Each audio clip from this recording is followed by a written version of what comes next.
Good morning, everybody. Good morning. Welcome to our March 18th Nash County Board of Commissioners meeting. It's customary for us to begin our meeting with a prayer and a pledge of allegiance to the flag.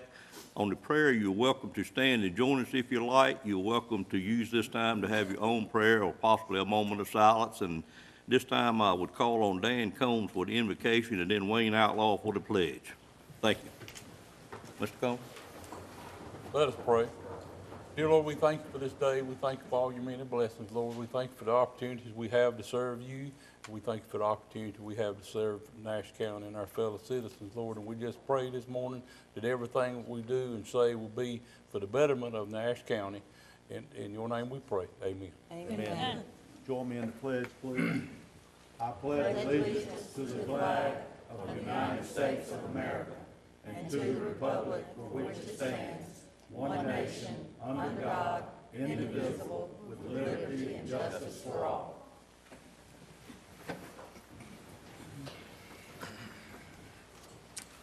Next item on the agenda is approval of the minutes. We had 5 sets here, including January's to approve. I'd entertain a motion for approval if there are no changes or corrections to the minutes at this time.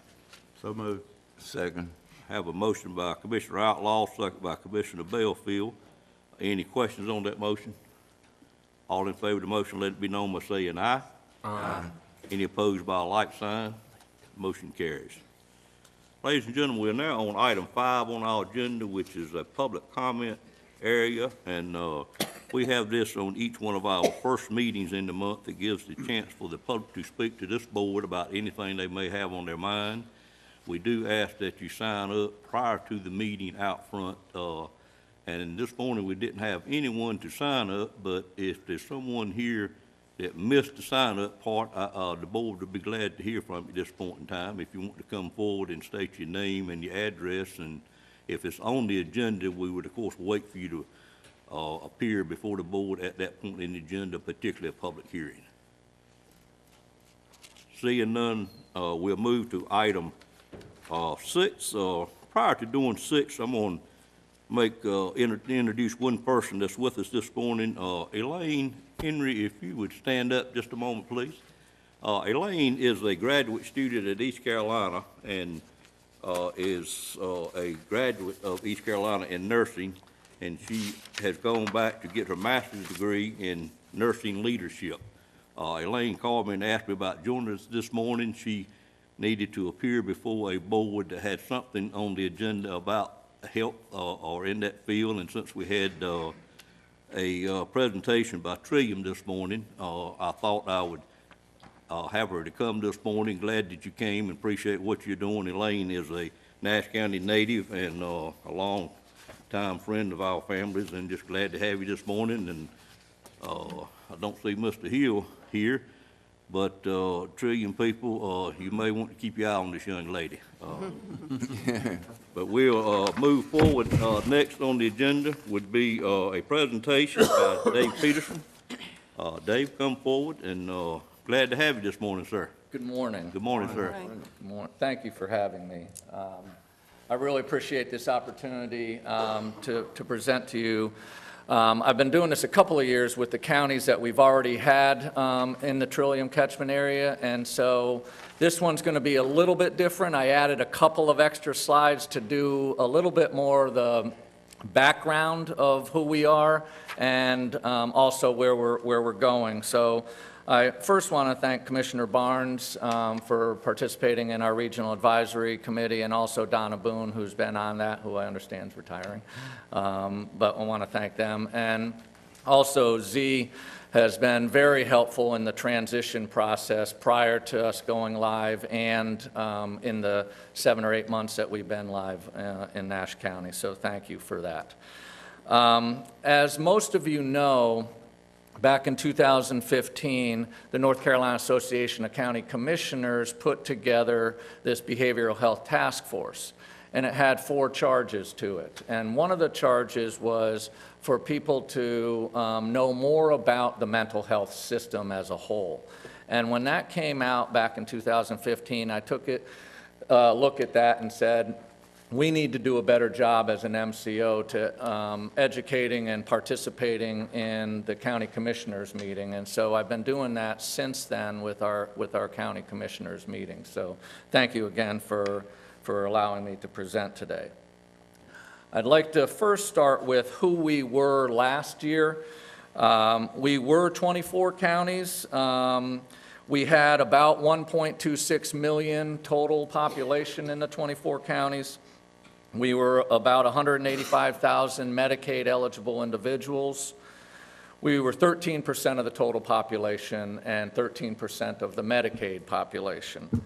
We're about 11,400 square miles, and which we also had a wide variety of county sizes. And if everybody knows Terrell County, that is the smallest county in the state.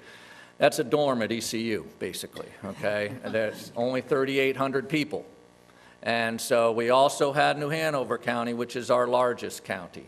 And so that being said, there was a lot of difference on how we needed to make sure that we operated our business within each county.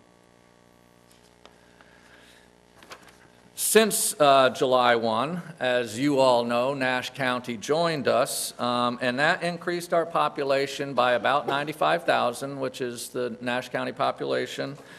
It increased our Medicaid eligibles by about 10,000 people, okay?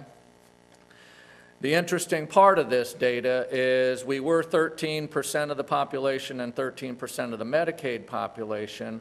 We increased by 1% of the total state population, but we increased by 3% of the Medicaid population, adding Nash County in, okay? So now we're a total of 25 counties. This is just to take a look at the map, and I always find these numbers pretty interesting. If you take a look at the northern region, and there's a northern regional director, I'm the central regional director, which includes Nash. Northern regional counties are 10 counties, but total population of about 200,000. Okay? Central region has 9 counties, and it's 494,000 people. Okay? And then the southern region, which includes New Hanover, of course, is only 6 counties, but there's 650,000 people, with 4 less counties than the northern region and 3 times the size. Okay, so we're dealing with a variety of the sizes in the counties. So just an update on our mission. We try to transform lives of people in need and providing ready access to care. Mission sounds simple, but it really isn't. Okay. We have been, this past 3 years and the next year, under recurring budget cuts. And that has had an impact on trying to make sure that we're providing services and supports to individuals in each of our communities. And so we have wanted to make sure that we are meeting our contractual obligations by the state over the Division of Medical Assistance and the Division of Mental Health. And so one of the things that we did in November was we came into an agreement with Alliance Behavioral Health and VIA Health to form the Advancing North Carolina Whole Health. And if folks know, Alliance is 4 counties, Wake, Durham, Johnson, and Cumberland. And VIA is 23 counties on the western part of the state, so we have a total of 52 counties now. But this is not a merger, okay? This is a cooperative that we are developing amongst the 3 so that when the state starts to take a rollout of the standard plan, if you haven't heard about that, and the tailored plan, where they are going to be looking at how the MCOs can manage the very high-risk individuals and the private insurance company coming in and managing the low risk, which they don't do right now, okay? And that's the standard plan. We are advocating that we are set to do the tailored plan, but that's going to be up to the legislators on how they decide that, okay? So one of the things that we do on an annual basis, and we take it very seriously, is our annual gaps and needs report. If you can't tell by this book right here, this is our annual gaps and needs report that we do, all right? This year it does not include Nash County, next year it will. But we collect national data, state data, county and local data to put this together. We take a look at complaints and grievances. We do a lot of geo-mapping in this process. We do online surveys. We try to make sure we get as much information from our constituents and the consumers and families that we serve in this gaps and needs report. We then develop strategies to address the gaps and needs. I will say, if there's a list of gaps and needs, we then have to prioritize because we can't always meet every single gap and need in our system. We have to prioritize it. We then have to put a dollar amount on how many people it will then impact for those dollars and make the best choices to meet those gaps and needs. This is a slide that just gives some of our basic functions that are in our contract with the state. We have a call center that's 24/7, okay, with licensed clinicians in the call center. We have care coordination that is spread out. They live all over the place, and they do a lot of the care coordination services for individuals with mental health, developmental disabilities, and substance use. We have a utilization management department that does all the authorizations of services. We have a network department that oversees the provider agencies, and we have a claims department that pays all of our providers, and we have system of care staff that work with each of our counties. Keith Letchworth, who's in the audience, is our system of care coordinator for Nash County. And so if you haven't met Keith, I would encourage you to do so. We have other departments like IT and QM, but I wanted to point out those were the functions that are in our contract with the state. So total population of who we serve, this was last year's data. We served 52,650 people.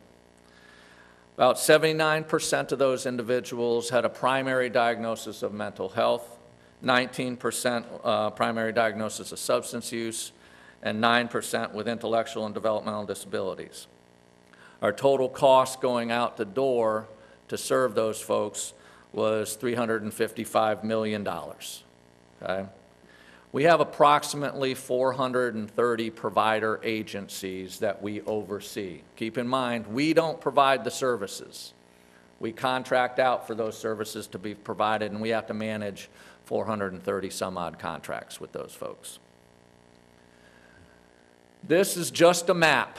This is last year's map, so this does not include the Nash County individuals. But the red on there are individuals that we have served with their Medicaid. And if you see on there, there's dots outside of North Carolina, okay? Those are some individuals that may have been on a trip someplace and gotten needed services and gone into an emergency room. We still have to pay for those folks, okay? Even if their Medicaid is Nash County and they're up in Virginia, we have to pay for that. The other thing is we do have some contracts with specialty services that aren't in North Carolina that some individuals go to. We do have a national map, and we have seen individuals out in Seattle, okay, that have a county Medicaid. And so folks are all over the place that we serve. As you can see, mostly in the eastern part of the state, though, by those red dots. So this touches on some of our priorities. We want to make sure that we are improving our customer services. We really are focusing a great deal on evidence-based practices. We want to strengthen the use of technology, which means telepsych and telemedicine. We want to try to make sure that we're improving local community relationships, and this is one of the reasons why I'm in front of you to do that, and also with Keith and the collaborative. I also participate in the monthly care meeting, and getting to know the folks in Nash County is critical to us, okay? We also want to make sure that we're functioning amongst each other in all of our departments, and so those are our priorities. As all of you know, the big issue that's out there now is the opioid crisis. One of the things that we want to make sure folks are understanding is North Carolina received $31 million from the feds as a 2-year grant. After 2 years, it's gone. Okay? It's not a continuation type of funding. So the state distributed the first year's money, and Trillium of that $31 million, we received 1.2 million. Okay? We spent all 1.2 million within 6 months. That's how bad the epidemic is, okay? And serving folks with a primary diagnosis of opioid abuse. And the state gave the outlines of what services could be billed for to utilize that money. If you want to say the good thing about that, it was an April to April contract with the state. And since we utilized that money effectively, the state, in January of this year, allocated another 1.8 million to Trillium, okay? And so we don't know what next fiscal year's, because it's a 2-year budget, we don't know what next fiscal year's allocation will be, but the other thing, the state did narrow the services that they wanted us to spend it on in this next 2 months to spend that 1.8 million. So I've talked about the 6 months, and in that 6 months we served 1,269 people, okay? The other thing that has been happening out there, and it's been very powerful, is the opioid forums that counties have held. And you have a very strong group here with the CARE group that address a lot of these issues. I'm actually very proud to be a participant in that, but they were well established and they do an excellent job.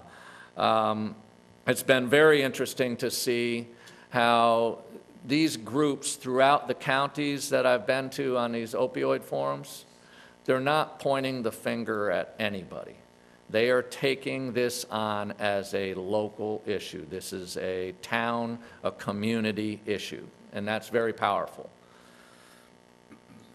So what Trillium is trying to do to make sure that we're helping in this process of the opioid abuse is we have got a contract with the Healing Transitions in Raleigh, and we have had 354 admissions to the Healing Transitions, and your chief will support me here and say, yes, he has had a couple of folks that he has brought to the Healing Transitions per our contract. And so it's a peer-led facility. I've encouraged folks to go out and just sit in on a Monday, Tuesday, or Wednesday 9 o'clock meeting. It's a powerful meeting, peer-run. We also have Oxford houses spread out throughout our counties, which have served 242 people this last year, and it's sober living homes for women and children. We also have a contract with the North Carolina Harm Reduction Coalition, where we put money into their account and they purchase naloxone kits to then get distributed to law enforcement officers. And so that money goes really quick though, okay? Each year we put $33,000 in, and next year's our last year.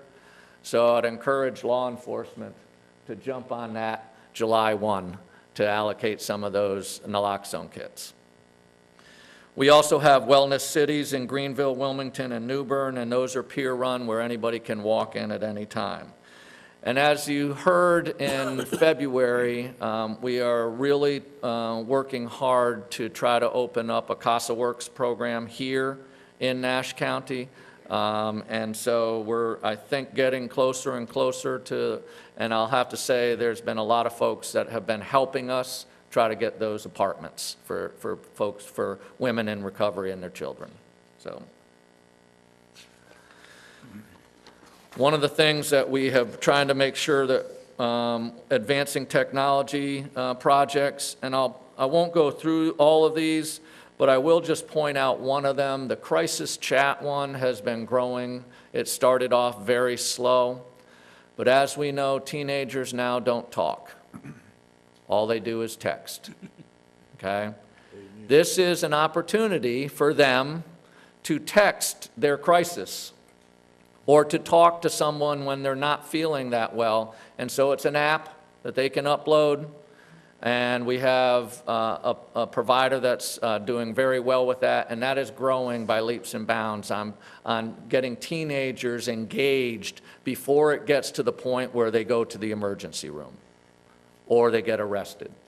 So we're hopeful that that will continue to grow. So some of our outcomes that when we have reinvested, when we did have money, we were required to reinvest that money. And over the last 2 years and this year and next year, the state has taken back, just in Trillium, $53 million. Okay?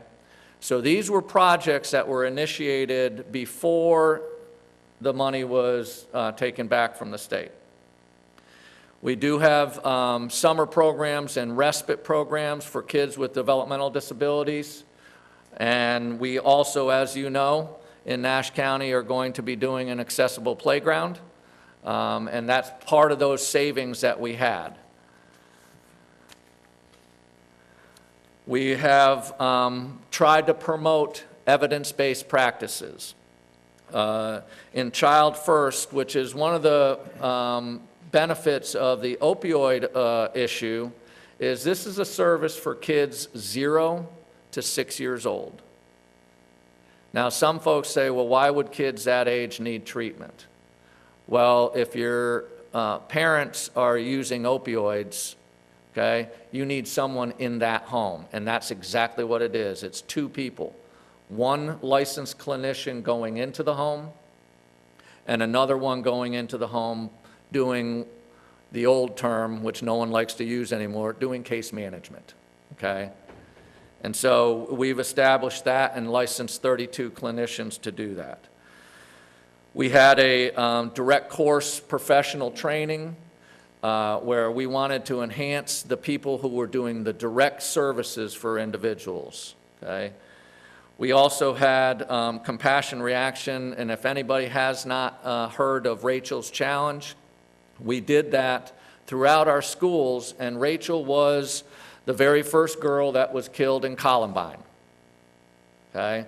And now it's a national/international model where they go into the schools and they teach kindness and compassion, and then they set up these work groups by the kids to better support kids that feel lonely, kids that feel isolated, because as you know, a lot of those kids then turn to something drastic if they feel that way.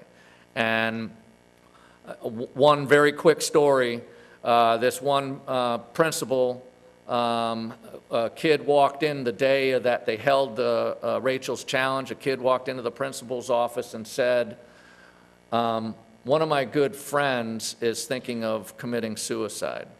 The principal called home that day to the mother. The mother was at the house. The mother talked to the principal, and the principal gave the mom the heads up, have you talked to your daughter about this? And before the daughter got home, the mom went into the daughter's bedroom and found multiple different suicide notes in the bedroom. The mom got that kid into treatment that afternoon and saved her life because of this Rachel's Challenge program, okay? I don't care how much money we spent on that, okay? Right there, it saved a life. And there's multiple stories like that. We do have wellness recovery action planning classes throughout our counties. We also offer mental health first aid. Anybody, any stakeholder that wants to participate in that, and any law enforcement that wants to participate in CIT, crisis intervention training, we also offer that service. And I know a lot of the officers here have already gone through that training. So now just Nash County, and this is only 6 months data, okay? We've served 1,726 individuals. 1,283 of them had a primary diagnosis of mental health. 282 of those had a primary diagnosis of substance use, and 306 had a primary diagnosis of intellectual or developmental disabilities. Now, as you'll see, those numbers don't add up to 1,726 because those individuals could be dually diagnosed, okay? Once again, thank you for allowing me to do this with you today, and hopefully I'll be out here on an annual basis to give this report. Questions?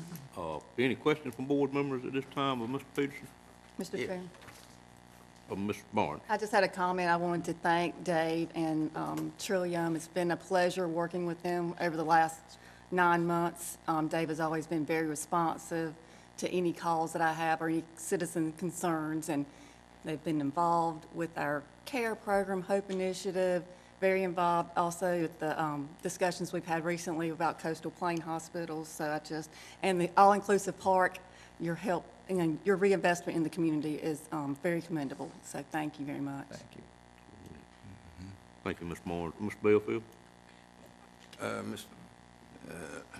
Peterson, I have 2 or 3 questions. Your care coordinators, you got 25 counties, 425 providers.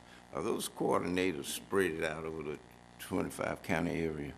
Yes, a lot of them, actually, we think we have care coordinators, not necessarily office-based, but living in almost every one of our counties. So yes, they're spread out, and that helps them get access to the communities. Let's see, I had another, that crisis chat. I'd like to know a little bit more about that. Could you give a little bit more about it? So Integrated Family Services is the agency that oversees that project. And if folks didn't know, and I think some of you came to the grand opening, their office is right on the back side of the hospital property. It's right on the main road there. They provide that service, and they have data and reports that I could get you on all the different types of crisis chats that they have handled the past 2 years now. But Integrated Family Services, local right here, is doing that service. Okay, that's good.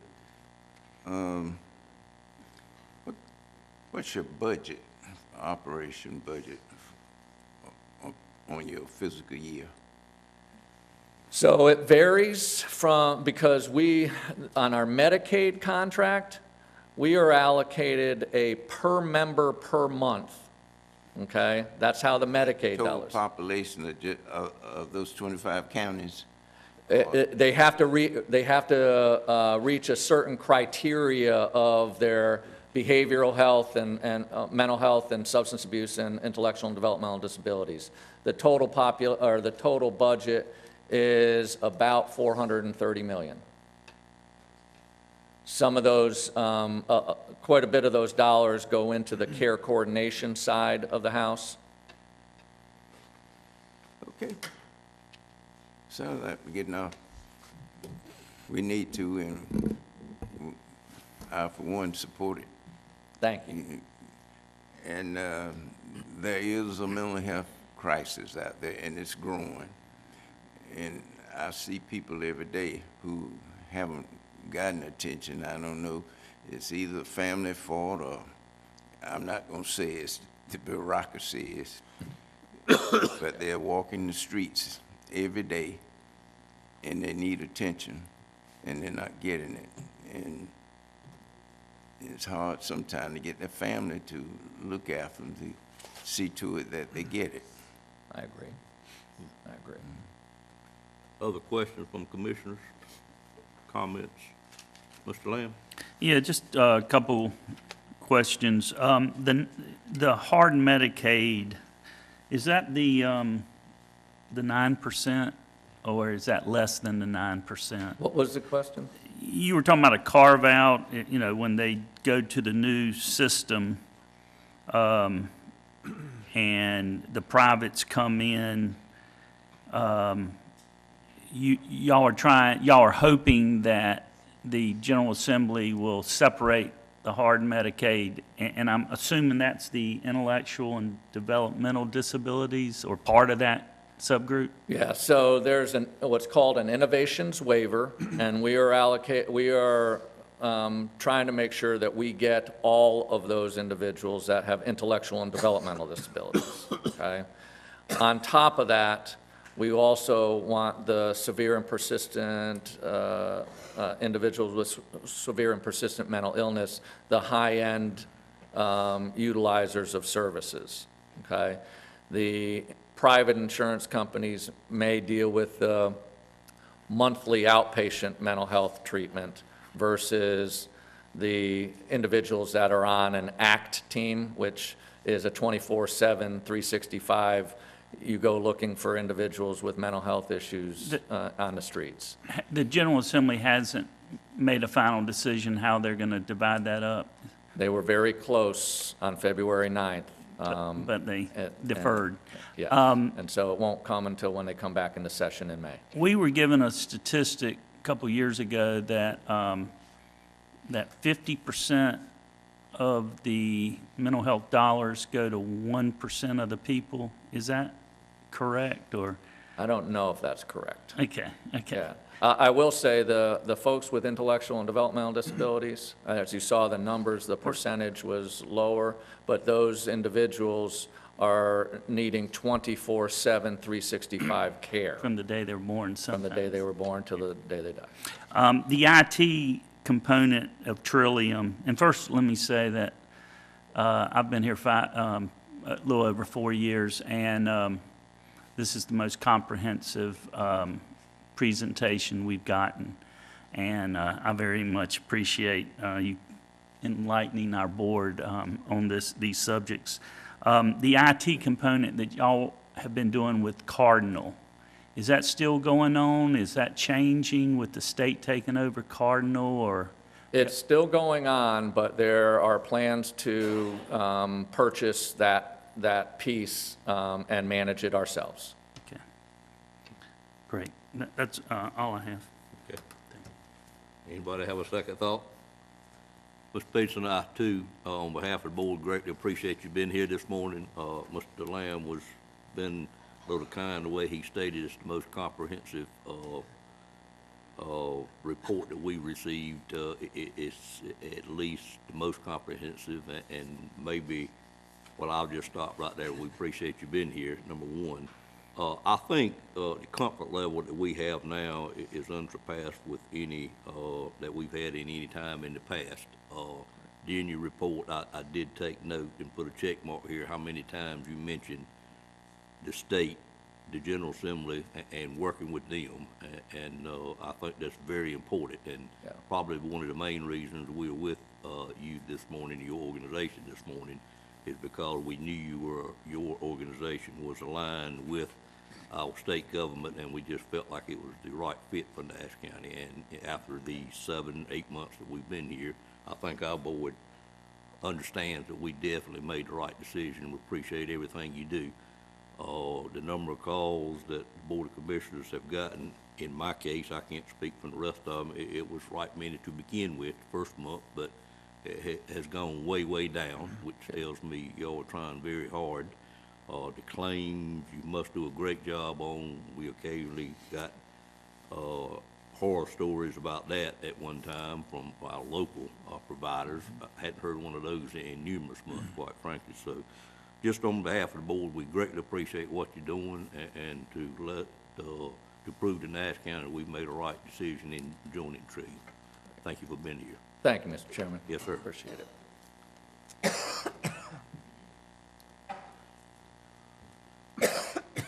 Elaine, if it would help you, you can contact our clerk and get a copy of that presentation emailed to you, if it would help you in your class. I see you taking notes back there, but feel free to call Janet, and she'd be glad to get it for you. 459-9800. And she's always there. Moving on next to item number 7, which is a resolution to support the dedication of a tree in recognition of the CARE Initiative, Hope Initiative, and those who have lost their lives due to a substance abuse disorder. Chief Bazemore and Amanda Flory, good morning. Always glad to have y'all here. Good morning, ladies and gentlemen. I would just like to say that we are very appreciative of this resolution that's been drafted, and I know from the town of Nashville and the Nashville Police Department and the Hope Initiative appreciate all this board has done to support the ongoing efforts that are going on in the county right now, which include CARE.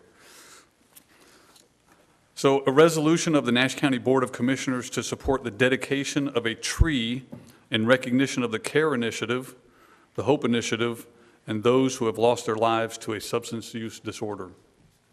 Whereas the CARE Coalition for Addiction Recovery and Education initiative was developed out of a recommendation from the Nash County Human Services Board to the Nash County Board of Commissioners in February of 2016.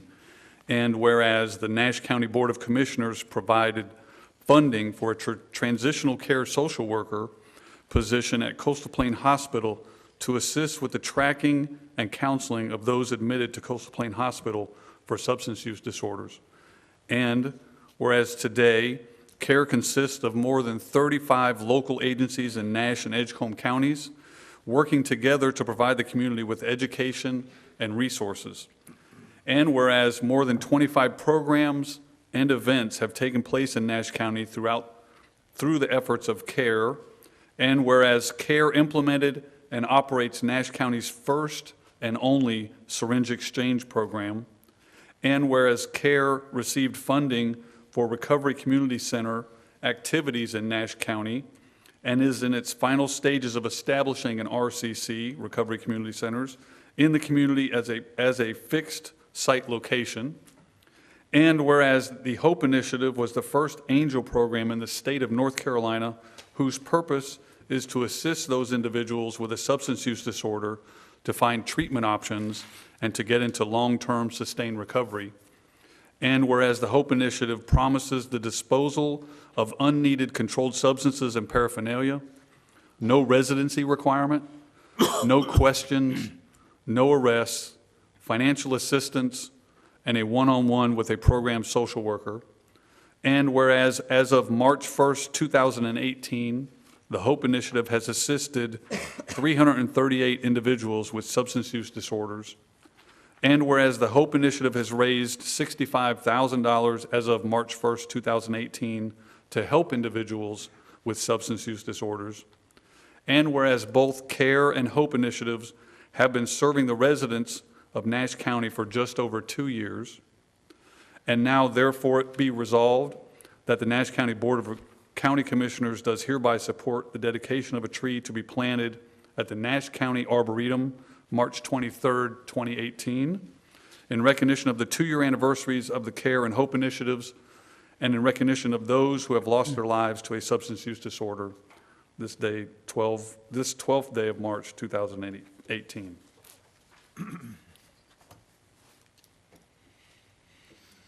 Thank you, sir. Amanda, did you wish to say anything? I would just like to echo what Chief Bayshore said, and thank you all for your support. We go around the state and present to a lot of different agencies and officials, and we sing your praises and just state how far Nash County has come with its support of our Board of Commissioners and our local county government. And again, we just thank you. We are making a huge impact. We still have a long way to go, but we're doing great work with your help and your support. Thank you, ma'am. Any comments or questions from the board members? Mr. Lamb? If have no other comments, I'd call for a motion to adopt the resolution that they have presented to us this morning. I move we adopt the resolution. Second. I have a motion by Ms. Barnes. I have a second at the same time by Ms. Wells and Mr. Belfield. Any questions on that motion?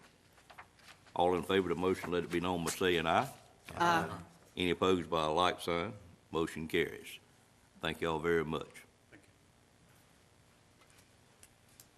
I see in the audience we have a new department head. Mr. Lamb, do you want to introduce that Yes. person at this time? Thank- Little variant from the agenda. Yes, thank you, Mr. Chairman. I'm pleased today to introduce to the commissioners effective, actually, we have two new people effective March 1st in the audience. The first one I will mention is Anderson Kirkland. Yeah, and he's been with the county many years. He was the number 2 person in our HR department. Since I've been here, I know another county tried to hire him away as their director, but he stayed with us, which was very much appreciated. I know it made the department heads and the staff very happy, but he, as of March 1st, is our new human resources director here in the county. If you'd stand up, Anderson. Yeah.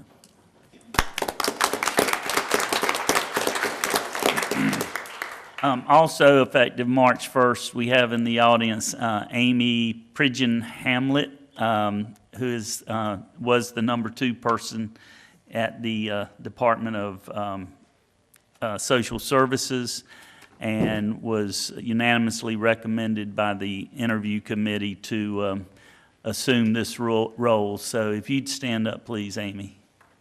Mm-hmm. That's it. Thank you.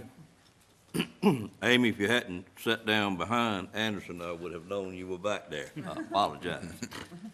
My line of sight, he's got you blocked. Maybe y'all need to trade places right quick. Do we see Mr. Hill in? Amy's going to do it for him. Okay, thank you. At this time, we're on item number 8, which is a resolution for Donna Boone, a very long-serving employee of Nash County, 35 years, if I remember right, that has recently retired, and I'll call on Amy to make this presentation.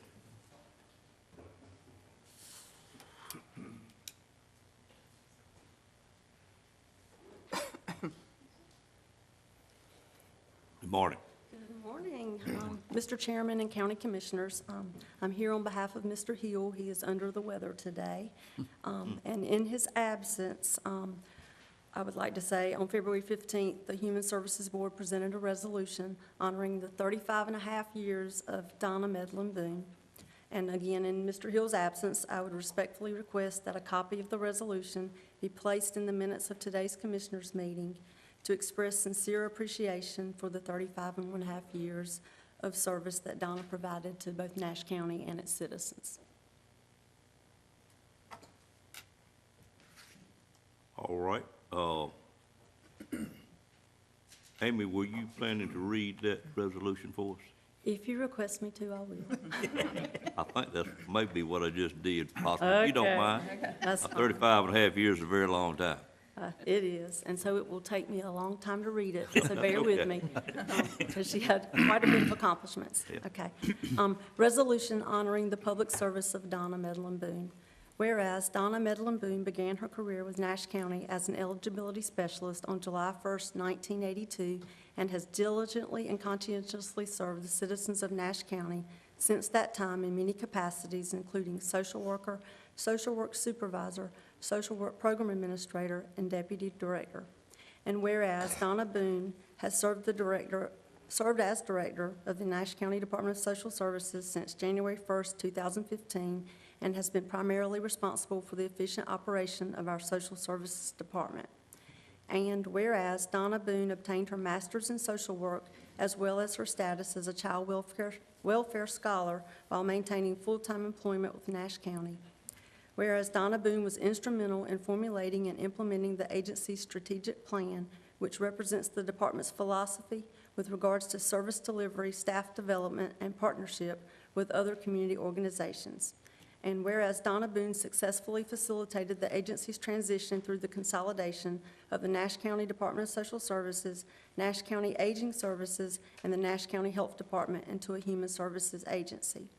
And whereas Donna has established an impeccable reputation for her vast knowledge, experience, and ability to address complex issues impacting the agency, including the implementation of NC FAST in the Workforce Employment Services, Child Care, Crisis Intervention, and Low-Income Energy Assistance Program. And whereas Donna Boone has consistently demonstrated her ability to evaluate program delivery to the citizens of Nash County, increase efficiency, and further enhance services provision. She has further served as a valued resource to all of the department heads and employees of Nash County through her service on the Nash County Policy Committee. And whereas Donna Boone serves on the Nash Edgecombe Economic Development Board, Down East Partnership for Children Board of Directors, Communities and Schools Board, Central Region Board of Trillium Health Services, or Health Resources, and co-chairs the Twin Counties Domestic Violence Task Force. She has also provided volunteer services through North Carolina Adopt a Highway and Interfaith Hospitality Network to serve homeless families. Donna further served as a member of the Juvenile Crime Prevention Council and currently serves as a member of the North Carolina Association of Directors of Social Services and the Coalition for Addiction Recovery and Education. And whereas Donna Boone has demonstrated professionalism in her ability to work with the Human Services Director, the Human Services Board, County Manager's Office, and Board of Commissioners to advocate for the employees and citizens of Nash County. Whereas her selfless devotion and loyalty to both her job responsibilities and to the employees have resulted in her successful leadership and operation of Nash County Department of Social Services. And now therefore be it resolved that this resolution be placed in the minutes of the March 12, 2018 Board of Commissioners meeting. The Nash County Board of Commissioners do hereby express appreciation for Donna's years of service to Nash County and its citizens. This is the 12th day of March, 2018. Thank you, Amy. Very well done. Welcome to being a department head. Any comments from board members? I'd entertain a motion to adopt the resolution as presented. So moved. Moved by Dan Combs. Second by Ms. Richardson. Any questions on that motion? All in favor of the motion, let it be known by saying aye. Aye. Any opposed by a like sign. Motion carries. Next item on the agenda is item number 9, and it is a public hearing to rezone a 5.25 acre tract at the corner of South NC 231 and Cone Road from A1 to RC. Ms. Nixon, good morning. Good morning. Put that up there and try to remember not to take it with me. This morning, as the chairman mentioned, we are here for the general rezoning petition. As soon as I get my maps in order.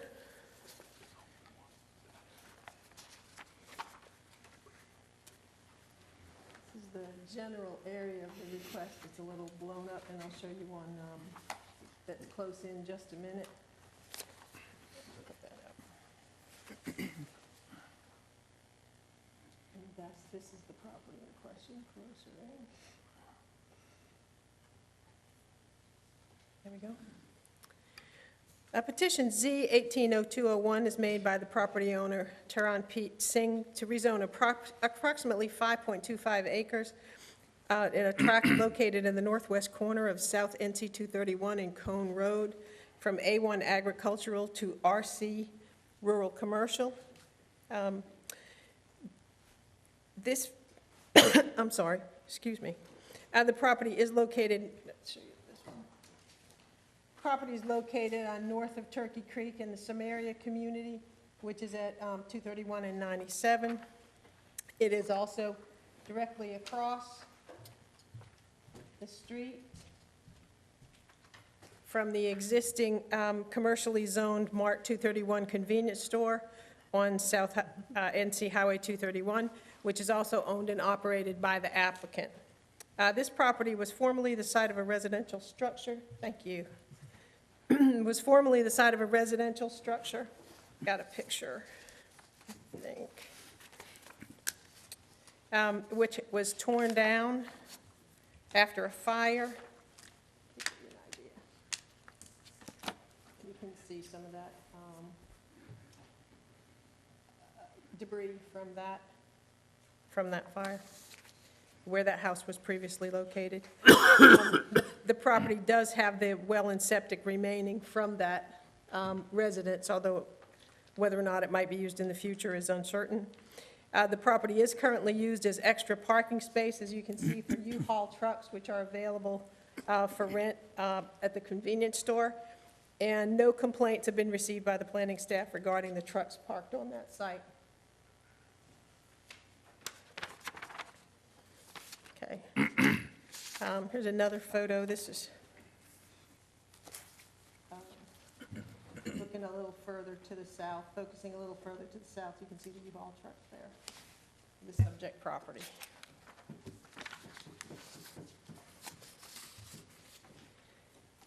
The property is in the Neuse River Basin. It's not located in a regulated floodplain or watershed protection overlay district, does not appear to be impacted by riparian buffers. Any future commercial development could require buffers related to the incompatible land uses. If the commercial activity is located within 100 feet of the property lines where residences are adjacent, which would be this property and this property here. And additionally, there is in the ordinance a maximum built-upon area for rural commercial zoning districts that also limits the amount of development on the tract. Rural commercial zoning district is primarily intended to accommodate limited retail, office, service, medium-density residential uses. It's typically located at intersections of rural roads intended to provide some moderate activity, primarily serving the area around the site itself. This is a general rezoning request, meaning that if it is approved, the subject property would become eligible for the entire range of uses in the RC district, and each of you should have in your packages a list of those RC zoning uses. If you have any questions about those, I'd be glad to answer those. The planning board requested some information. Oh, I neglected to show you the zoning. This is the zoning in the area is all this A1. There is the RC zoning across the street.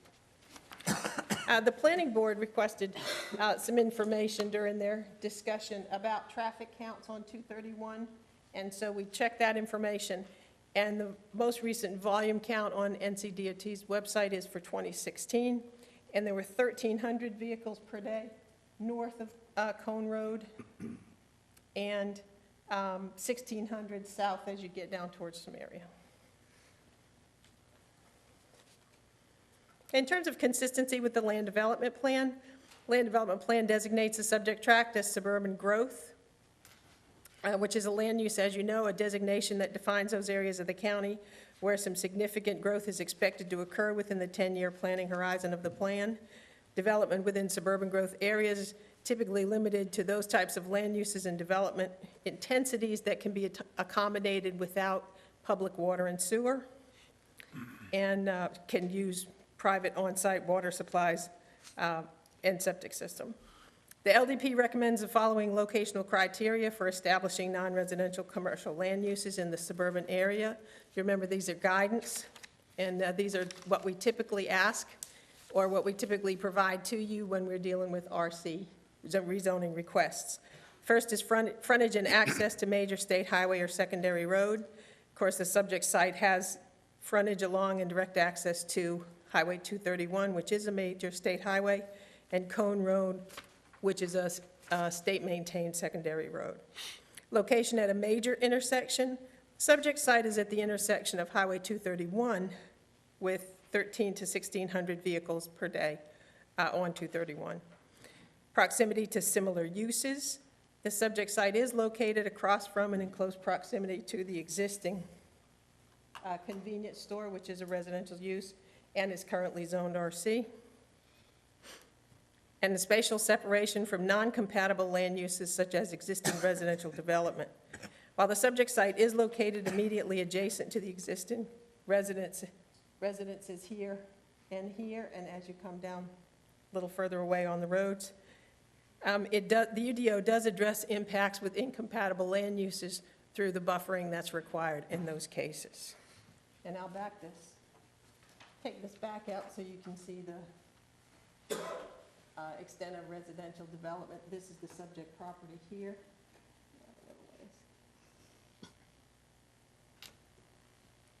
And that's what the general area looks like.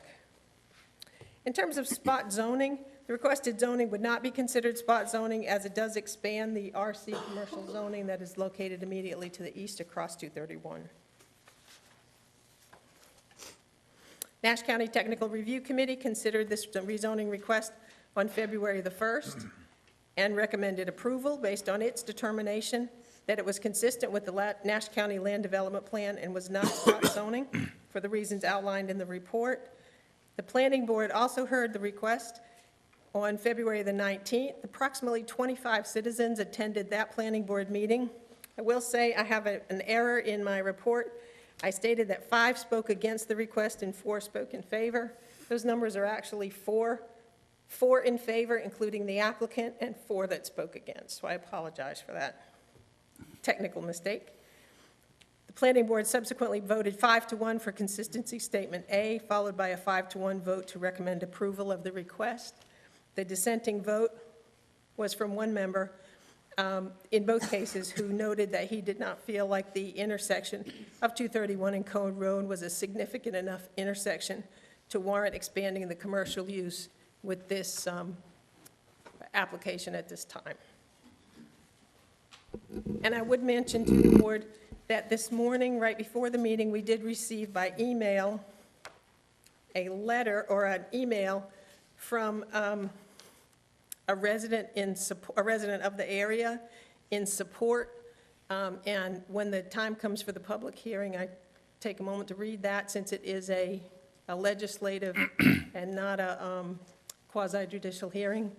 That would be fine, so I'll do that at the public hearing. Okay, thank you. Any questions of Ms. Nixon from board members at this time? I have one. What would the buffering requirements be if we approve this RC zone from the houses next door? The typical buffering requirements include a 25-foot landscape strip that is planted on the side of the property line that's owned by the applicant. That can also be substituted by fencing. A portion of that landscaping can be substituted by fencing, as long as the fencing is opaque. Anything else? Right, and that's triggered if it's within 100 feet, which I think I mentioned previously. Right. And it would go for the extent of the residential portion of the property. Anything else, Mr. Combs? Any other questions from board members? Mr. Belfield? I'm looking at the picture you had where the U-Hauls, all that debris out there. Is that a part of the 5.25 It is. acres? It is? Yes. I thought they would have cleaned that up before requesting a rezoning. That's not a good site. That would be in this area where that. Okay, this shows I see. there, but that's- I'm not sure what the day that fire was, but it's, that's what it currently looks like. All right, any other questions? If not, I'd entertain a motion to go into public hearing on this matter. So moved. Moved by Mr. Outlaw, Second. second by Mr. Belfield. Any questions on the motion? All in favor of the motion, let it be known by saying aye. Aye. Any opposed by a like sign? Motion carries. Ladies and gentlemen, we're now in a public hearing concerning this rezoning request of the 5.25 acres. If there's anyone in the audience that wishes to speak for or against this item, we'd be glad to hear from you at this time. If you would come up one at a time and state your name and your address and offer any comments that you may have. Would you like to hear from the applicant before I? The applicant is normally likes to go first, so sir, I welcome, I wasn't sure we had an applicant here. Yes, But sir, if we we have, do. certainly we'd hear from you first. Good morning. If you would state your name and address. My name is Dharampreet Singh. I also go by Lucky at the store. I'm the owner of the convenience store across the street, and my address is 107 Arbordale Court, Cary, North Carolina. I travel every day here. And sorry. I actually have a petition here signed by 221 members of the community in support of this rezoning. And I also would like to ask a few people here to stand up that are in support of it, that I come here. Thank you. Should have been the petition up? We'll let you give that to the clerk, or you can give it to Stacy, and she will, right here, and she will get it to the clerk. Thank you for your petition and any comments you have, sir. I think it's a perfect location where it stands right now, because there's no service in the community that do any deliveries or any food service. Anyone who wants to get anything from a restaurant or order any food, they have to go outside of town to Bailey, Bunn, or Spring Hope, or Zebulon. And I've always kept a family core business at the convenience store with a postal service, U-Haul service, bill payment service. And I would like to carry that across the street also with a restaurant. And I'm planning on building a restaurant in the front and building a storage facility in the back with a pathway coming out of Cone Road, so it doesn't distort any traffic on NC 231. And I think it'd be good for the community. It'll create jobs. And I already have 3 locals I've hired so far at the store, and I believe I can hire another 4. And it would help benefit the county in the long run, and considering it's a development area. And I believe it would become another asset to the community, just like the convenience store, because I believe there's nothing around there within a 6-mile radius, as far as I'm concerned, or I've noticed. So, and if you guys have any questions, feel free to ask me. Sorry, I'm a little nervous first time. You don't need to be nervous. We're folks just like you are, sir, so I'm glad to have you here before us this morning. Any question from a board member of the applicant at this time? Yeah, I Mr. have a Bellfield? question. Yes. It caught my eye, that debris. Are you gonna clean that up? Yes, right now. And make the place look decent? Yes. All right. That's all I have. Any other questions from board members at this time concerning the rezoning matter? Thank you, sir. Thank you. Anyone else wish to speak before or against this item at this time?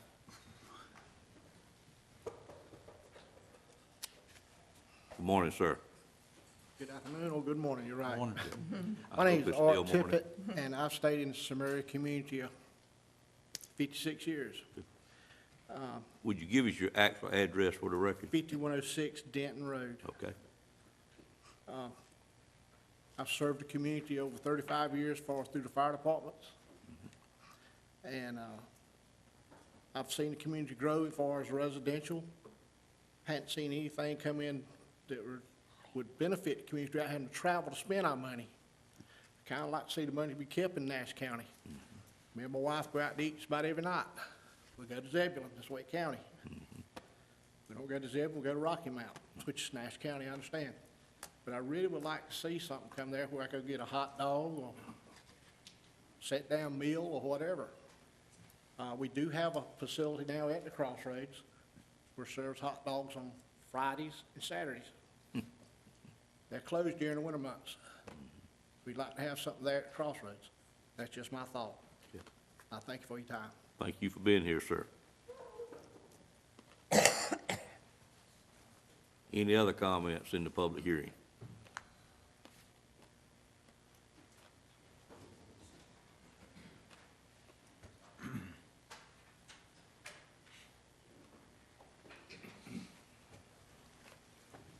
Good morning. Good morning, My ma'am. name is Barbara Dunn. I live at 1907 W.W. Dunn Lane. I am definitely for this new project. It will help the community. And as he said, you wouldn't have to go to Spring Hope or Zebulon if you wanted to get something hot to eat or you didn't feel like eating anything, and it's cooking anything. And it's really convenient for a senior that wouldn't have to go so far. I know will be a change for the community, and I know there are some that may oppose it, but times are changing. There's a solar farm in my backyard. I didn't want that, but it was nothing I could do about it. So I hope that it will be granted the request to have this new establishment there. Thank you. Thank you for your comments this morning, ma'am.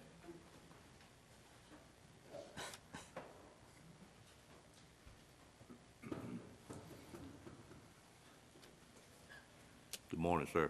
Good morning. My name is Dexter High. I live at 10962 West Old Spring Hope Road. And I'm here today to support this project. We got a lot of negative things going on in the world today, and this is something that's positive. And I'm here to just show my support and be a part of this project. Thank you. Thank you, sir.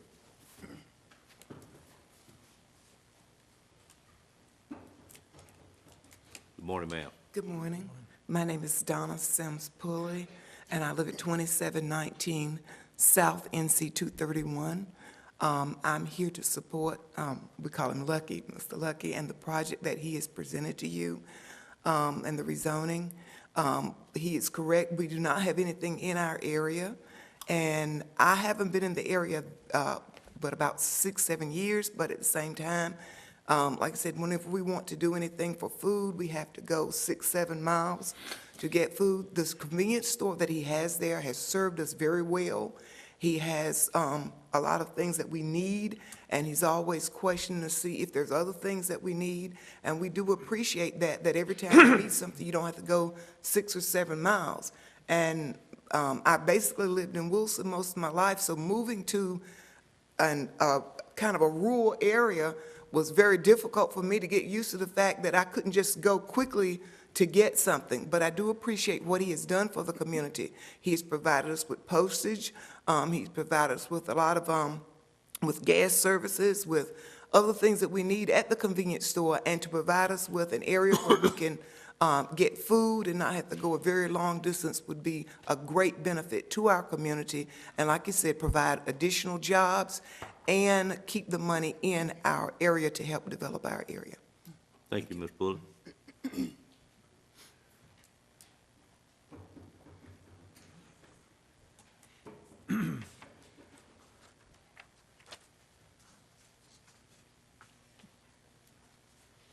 Good morning. Good morning. Good morning. My name's Corey Pulley, address 2719 South 231 Middlesex, zip code 275557. And I'm down here to support my brother here. He's done so much here in the community in Nash County. I own 231, as my wife just said. And sometimes we goes out a long way to get something to eat. And I'm 90. Next birthday, I'll be 90 years old. And I drive to Wilson, Rocky Mount, and it's getting dangerous up down the road like that, be an old man like me. He out there to support there. Drive up down the road, sir. Brother, look out here, trying to help the community, get a little snack. And I'm gonna tell you the truth, I'm not down here to offend nobody. I love everybody. I gotta leave here one of these days, and I don't have no animosity against me nowhere in the world. Because I want to go to a better place when I leave here. But anyway, Brother Luck, he's a nice man. He's just a friendly man that I ever met. He has to help the community.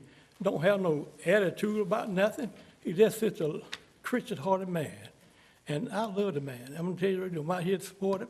And sometimes me and my wife drive to Wilson, get a meal, drove to Wilson, Rocky Mountain yesterday, get a meal. Saturday, drove to Wilson, get a meal. So we done work down there and retire, and then we want to enjoy life before we leave here.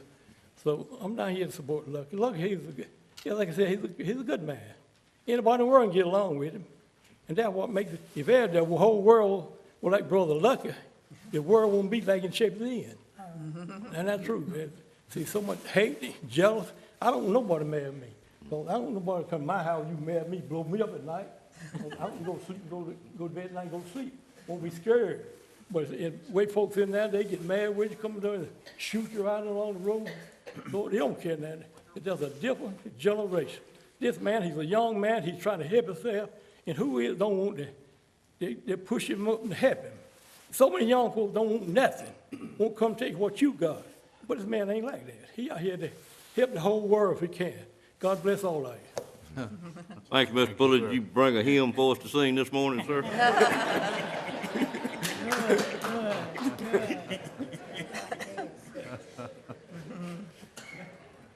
Ma'am, if there's anyone else that wishes to speak, you're welcome to come on up and we'll take you. Yes, my name is Diane Roach. My address is 3454 South NC 231, Middlesex, North Carolina. My property is located right beside it. This area right here. Right. This is our house. Looking at it from this way, it seems like it's a large lot, but it's not. If you really go out there and look at it, if I could see the other picture that she had previously put up there with the burnt debris that's been there for a couple of years, right on the other side of them U-Hauls there to the right is our property line and our house. I am not for him or for the rezoning, for the fact of it's going to take away the privacy, the quietness that we, or I have enjoyed living there all my life, basically. You've heard some people state addresses. They live a mile and a half up the road. It's not going to take anything away from them. It's not going to change their way of living. You know, he's talking about serving breakfast. Breakfast at 6 o'clock in the morning on a Saturday morning. Do we get to sleep in and enjoy? No. We're going to have traffic in and out. Lights, headlights, cars banging, radios banging. We do that now from the store, which is across the street. But now you're going to put it in my bedroom, in my backyard. Come to summer, I have a pool. I like the privacy of my backyard. I don't want everybody next door to me hanging out, trash blowing, trash dumpsters stinking, you know, August, September. You know, the trash only comes once a week or whatever. You know, a restaurant is going to produce way more than a store does. People finish their cups, whatever, hang out in the parking lot, talk, whatever may come, throw their cups down. Where's it going to go? Straight into the neighbor's yards. We got to clean it up. You know, and out in a rural community like this, that's why we live there, for the peace, the quietness that comes with it, the privacy. You spoke about that he owns the store over across the street from us. According to the Nash County taxes, it's not in his name. The owner lives in New York, his sister. And it's not listed as 231, it's listed as TJ Mart according to the Nash County taxes downstairs. You could check it out. I did have a copy. I believe I left it at home. When you live out in a small rural community like this, what kind of people is it going to draw? Yeah, it's going to draw a few locals, but what about the meeting places for drugs or whatever that may go down? I'm not saying it will, but you know, we live in the 21st century. This stuff is real today, shootings and stuff. We're out, 6, 7 minutes from a police department? How long will it take Nash County deputies to get there if something went down? I mean, we got to consider all this. I have a 10-year-old child that lives in my home. I don't want her subjected to this. We have spoken to Lucky about this, and he has stated to me and my husband as well, I don't blame you. I wouldn't want it beside my house either. He gets to go home at the end of the day or when he wants to. He gets to go to his home. What about us? We're left there. This is where we live. All my life, me and my husband has been married 32 years. He's lived there. I've raised 2 children there. That's already grown, gone. One served in the military. They come home. This is their home as well when they return home, when she comes home. I have grandchildren that I keep on the summers that I can spend with. I want them to be able to enjoy the privacy. Ask yourself, do you want this beside your home? Getting back to restaurants, we have a hot dog stand that is open from March until about October, November, because we're very good friends with the people that own it. And they will tell you it is not enough of customers to run it 7 days a week, 12 months out the year. We have had restaurants after restaurants after restaurants come out to Samaria, which is a mile away, 231 and 97. 97's a whole lot busier than 231. Where are them restaurants gone? They didn't make it. One of the most admired men in this county, his son opened up one, Richie's. Billy Morgan, God rest his soul, loved that man to death. He didn't make it, and that was his son. His restaurant didn't make it, so what did he turn it into? A B.D. Morgan, places where you pay your rent and stuff. Because like they said, it just simply ain't enough. This is a rural community. When people work, they're not going to want to eat right around the corner or half a mile up the road. They like to get away from the neighborhood, go out to eat. Yeah, I don't see a Dollar General coming out there. I don't see a McDonald's coming out there. You know, it matters to me because this is my home, my way of life. And I hope that y'all can consider that it's taken away from us. Not all these other people that live a mile, 2 miles up the road. We have 6 miles going to Spring Hope to get your hamburger. We have the Foy Mart that serves hamburger and hot dogs. They're 4 miles away. You got Middlesex. Yeah, right. Zebulon ain't but 9 miles. Bailey ain't but 10. That's not too far to go if you want something to eat. So I ask y'all, please, if you don't mind, consider us the ones that are going to be left there to put up with it, whereas he goes home to Cary, to his quiet, peaceful home neighborhood. I appreciate it, and thank y'all. Y'all have a good day. Thank you. Enjoy this weather. Anyone else wish to speak? I ain't never been good at this, but Lucky myself has talked about this 1,000 times, and he knows I've been against it the whole time. And has tried his best to convince me how to make it work. I don't see it. He said, Curtis, I'll pay you taxes if your taxes go up. I know, whatever. And you also told me and you talked about it, if it was beside your house, you wouldn't want it neither. Now, didn't you tell me? Don't lie to me now.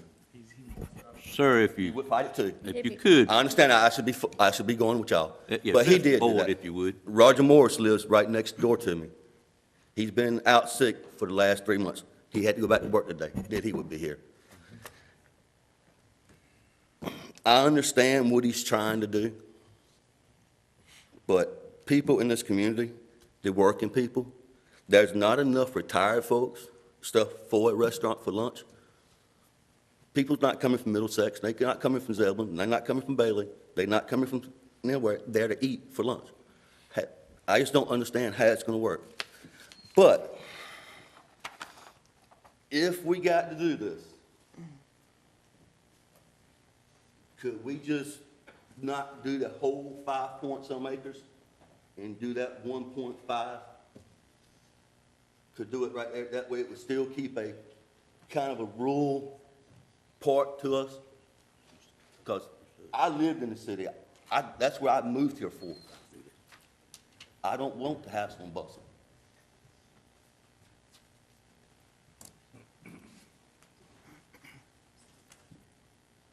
But that's kind of what we're looking for if we can do it. And if we can't, I understand we got to do a buffer thing. My lot is probably 2 foot higher than he is, about halfway. The first half, could I have a 10-foot fence, then drop down to 8 foot the rest of the way? That's all I'm asking. Thank you.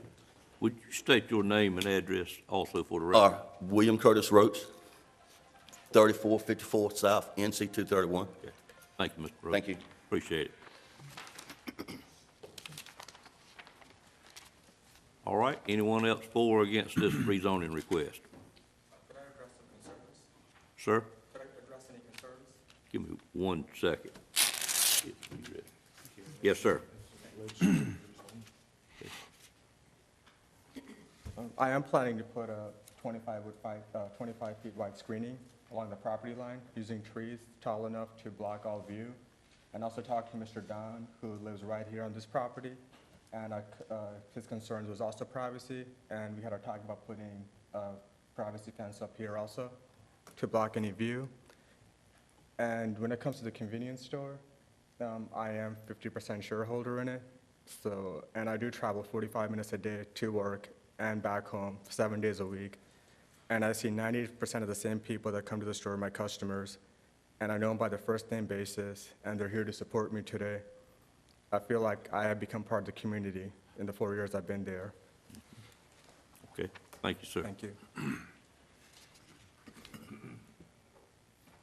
If there's anyone else that wishes to speak, if not, I'd entertain a motion to, did you need to say something before we close the public I hearing? just have one, the email that we received this Oh, morning. I'm from sorry, you're right. somebody. I forgot you. Thank you, As Nash. This was received from Robert Snopik, I don't know how you pronounce it, S-N-O-P-I-K. He said, "I am a resident who resides on Cone Road. I'm unable to attend Monday morning hearing for the rezoning request. I am writing in the hope that my voice will be heard at the hearing. I want to say that Mr. Singh has nothing but the best intentions for the property in question. I have had several conversations with Mr. Singh, and I believe that he is going to follow through to bring improvement to the community. The property he managed now is across the street. He has done a great job in improvement and cleanup of that property. I believe as to the storage area, self-storage area of the property that will have outstanding barriers surrounding the area for the privacy of the neighbors and the best top-of-the-line security systems.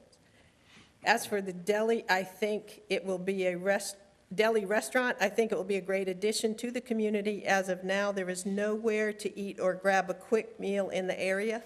We have to drive over to Zebulon, which is 10 to 15 miles away, and there are times when we have inclement weather, it makes it difficult and dangerous. At some point, he plans on providing a delivery service which will be beneficial for the community. Some people may bring up that there is a food stand down on the corner of, on the corner of Highway 231 and 97. It is a hot dog stand that is outside under a tarp and is only open 4 hours a day, 3 days a week. In my opinion, Mr. Singh has a good plan and will improve the community. Please read or express this opinion to the board. Thank you, Bob S. Okay. Did you have an address for that? I do not, but I can certainly get you one for the For the record. clerk. Okay, thank you. All right, I'd entertain a motion to close the public hearing at this time. So moved. Moved by Mr. Outlaw, second by Ms. Barnes. Ms. Barnes. Okay, any questions on that motion? All in favor of the motion, let it be known by saying aye. Aye. All opposed, no. Motion carries. Any discussion from the board at this time? Mr. Chairman, Mr. Gomes? there was two choices in this thing that probably could have been made, and one of them would have been a conditional use, permit instead, or conditional use, instead of a total RC rezoning. The only thing that with the conditional use, he'd have had to stated 4 or 5 reasons that he wanted to use a certain spot of this land. And then when he got ready to do something else, he'd have had to come back, as I understand it, and do the same thing again. The planning board approved it as it was, as they saw it, that was the best thing to do. It's hard, and I understand how the Roaches feel, and, but times change. And we need small business in our community. If somebody's willing to try, I don't see how we can go against that. If I agree with you 100%. If I live next door, I probably wouldn't want to see it anyway, but we have to realize that times change and things go on, and it's hard to adjust to it sometime, but I just don't see how we can go against the planning board because they have been through everything that and it qualifies for what he's asking for. Thank you, ma'am. Thank you, sir. Any other comments from board members at this time? Nancy, could you briefly tell us what the next step would be? Should this be approved? I'm sure there's some site plan process that has to go through. Is it a staff approval site plan, and what items would have to be shown on that, just to help the public understand? It would be What comes with a general rezoning, if the use that's selected from that list of RC uses has a P next to it, that means it's a permitted use by right. And in that case, what would be required would be a site plan, and also, they have to check for compliance with the septic, environmental health, it's very typical, and the well would have to be functioning, obviously. But on the site plan, they would show us driveways and the structure, location of the structure, any outdoor storage areas, that kind of thing that they're going to be using. And that would be an in-house approval. If the item that was selected or the type of thing that was selected from the RC list of uses had a D, it would follow the same process, but it would be subject to specific standards that are laid out in the ordinance. If it has either an S or a C for a special use or conditional use permit, then it would be required to come back with a site plan for that particular portion of the property, and it would either go to the Board of Adjustment or back to this board as appropriate. Okay, all right. So actually, there'll be another step on the site plan approval should this get rezoned that would allow you to look how things are placed and everything else about the property? Yes. The staff, okay. All It would not be a public I understand. meeting like that. It wouldn't be a public hearing. In most That'd be cases. staff approved. All right, this would be a two-step approval or denial, and first motion that we need would be approval of a consistency statement A or B as presented in the agenda that you have, and at this time, I'd entertain the pleasure of the board. I'll make a motion, we approve consistency statement A for approval. All right, and is that subject to the items listed there, 1 and 2? Yes, sir. Okay, including that. All right, I have a motion for approval of consistency statement A, which includes those items listed below that. The reason that we are suggesting A is there a second to that motion? Second. Second by Ms. Richardson, motion by Mr. Combs, second by Ms. Richardson. Any questions on the motion? All in favor of the motion, let it be known by saying aye. Aye. Any opposed by a like sign? That motion carries. And next, we would need a motion for approval or denial of the request. Make a motion, we approve the request. All right. Have a motion by Mr. Combs that we approve the rezoning request, and a second by Ms. Wells. Any questions on that motion? All in favor of the motion, let it be known by saying aye. Aye. Any opposed by a like sign? That motion carries as well. Thank all of y'all for being here this morning. We need a break. I've been asked for a 5-minute recess, so we'll take a 5-minute recess at this time, and we'll come back and start on item 10. Call us back to order at this time, and we'll be beginning with item number 10, Opportunity Zone Program. Call on Nancy Nixon. Good morning again. Good morning again. This item is a little bit different. It's a new program that comes out of the Federal Tax Cuts and Job Act, which was done in December of 2017.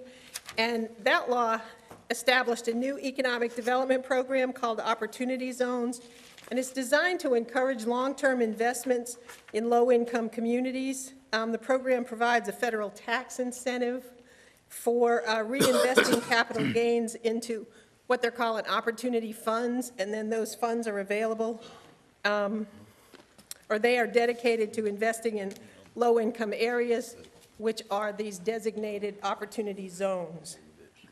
So basically, in Nash County, we have 8 census tracts that have been determined to be eligible to be nominated or designated as opportunity zones. There's a map of Nash County, and in blue are the 8 eligible census tracts. The way that the program works is that the governor can nominate up to 25% of the census tracts in the state that are eligible for the designation. So throughout the state, we have just over 1,000 eligible census tracts, so the governor can designate, I believe it's 251 tracks total statewide. So in Nash County, we have 8, and we have 8 eligible tracks. The suggestion or the recommendation is to consider 2 tracks in Nash County, which you'll note, if my math is correct, is 25%. But anyway, there's not actually a limit on the number of tracks that we could designate or could nominate for designation. Just bear in mind that the governor can only recognize or nominate 25% of the eligible tracks. So these are the tracks that we have. Oh, I'm sorry, I put on your desks or at your places also a letter of support from the Upper Coastal Plain Council of Government, which we received at the end of this week. Actually, this is basically a nomination document that I believe that the Upper Coastal Plain Council of Government sent on to the governor's office. So I wanted you to note Nash County is towards the bottom of the first page, and it supports designation of 2 tracks in Nash County. In Nash County, what we're looking at, or what I've suggested, is that we consider this area, I can zoom in on that, which is Census Tract 115. It starts just below Spring Hope. This is Highway 64 coming into Nash County here, 264 here, 97 is in the middle, and the town of Middlesex is here, and Highway 231 is in this area, just about down there. So it follows around Highway 231. And one of the primary reasons for that is the existence of all those intersections, those interstate highways as we come in. There is a portion of the property as you go towards 581, which is at the eastern edge of this tract. There's also some Nash County Public Water, and also the Middlesex Corporate Center is within this tract. The other tract is in Rocky Mount. This is sort of a blow-up of 2 of the tracts downtown in Rocky Mount. This is the tract that Rocky Mount is supporting for designation or is nominating, and this is the area that starts downtown in Central City and includes the Happy Hill area and the Mill area out towards the river. And that would be Census Tract 104 in Rocky Mount. And that's all the census tracts in Nash County. So, I don't have a lot of information about how the program is going to work in terms of what kind of industries or investment opportunities that are going to be part of North Carolina's program. That hasn't been determined yet at this point. But I believe we're looking for job creation and stabilization here in Nash County, and I thought this would be an opportunity for us to participate in that. There is not as I said, there's not a limit, so if the board wanted to add other tracks to it, you certainly can do that as well. And the schedule has been, North Carolina has gotten a 30-day extension, as have a number of states because of the quick turnaround, and so now the governor's nomination or selections don't have to be in until the middle of April instead of the end of March. So we have a little more time. All right. Thank you, Ms. Dixon. I'll just make a couple comments about this. We were contacted by the Goodman family 2 or 3 weeks ago, who are the developers down at the Middle Village, about us looking at this and made sure that we made a recommendation from Nash County, as well as he contacted Edgecombe County, City of Rocky Mount as well. Their request was to include, of course, the one tract that Ms. Dixon has pointed out, which includes the Mill Village. Is what their primary interest was, and then the staff, Mr. Lamb just asked the staff to look at the rest of Nash County to determine what else may be a high priority for this Board of Commissioners, and I think they've come back with a great location down in the Middlesex area, which primary reason it caught my eye was because it included the Middlesex Industrial Park as well. I'm certainly supportive of the 2 tracks that Nancy has shown to you this morning. I do think it's important for us to probably stick to 2 tracks somewhere, stick with the 25% rule, would make it look like we're very serious about these 2, because that's, of course, what the governor can approve is 25% of the total tracks.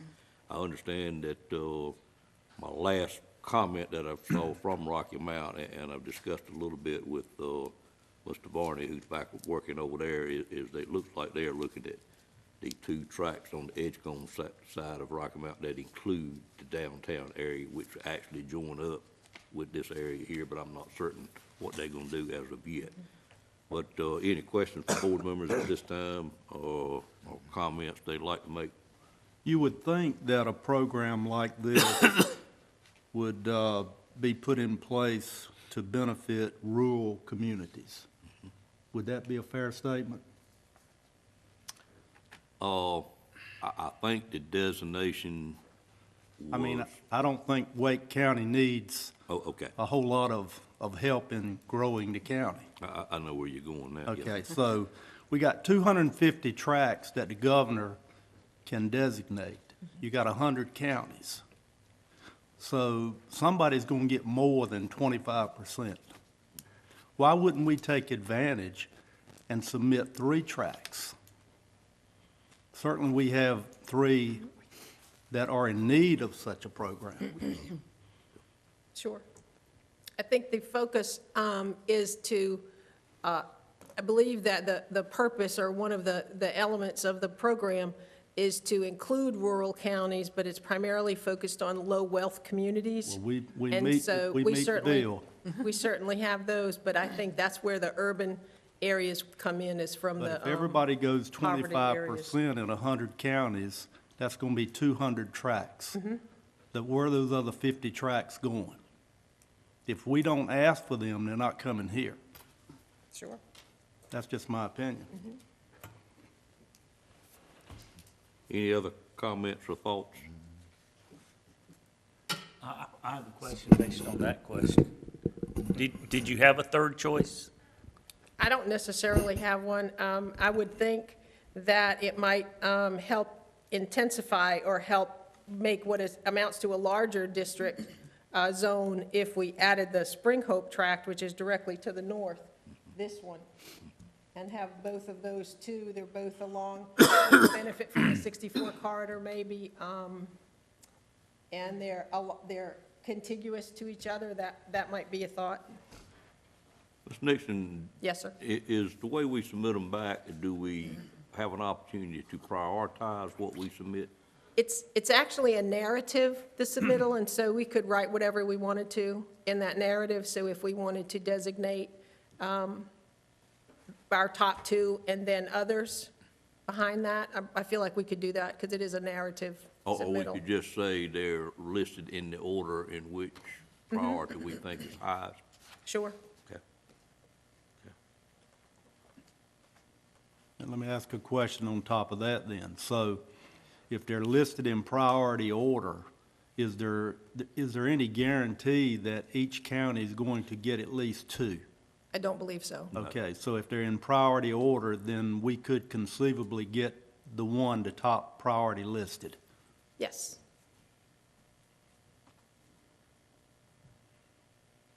If you wanted to list, I mean, technically, I guess if you wanted to list them all, you could do it that way, but then you get to establish priorities in doing that. But certainly, we could add, I'd be glad to add another one, or if you wanted to do the whole western, all these on the rural fringe on the western side, we could also do that. Just need to identify those priorities for I'm very much how the board supportive feels of about what doing that. is going on in the city of Rocky Mount, in the mill area, in the tract that's identified, but I just don't want to see the rural areas of the county, which are in much need of development, to be left out, which that could conceivably happen.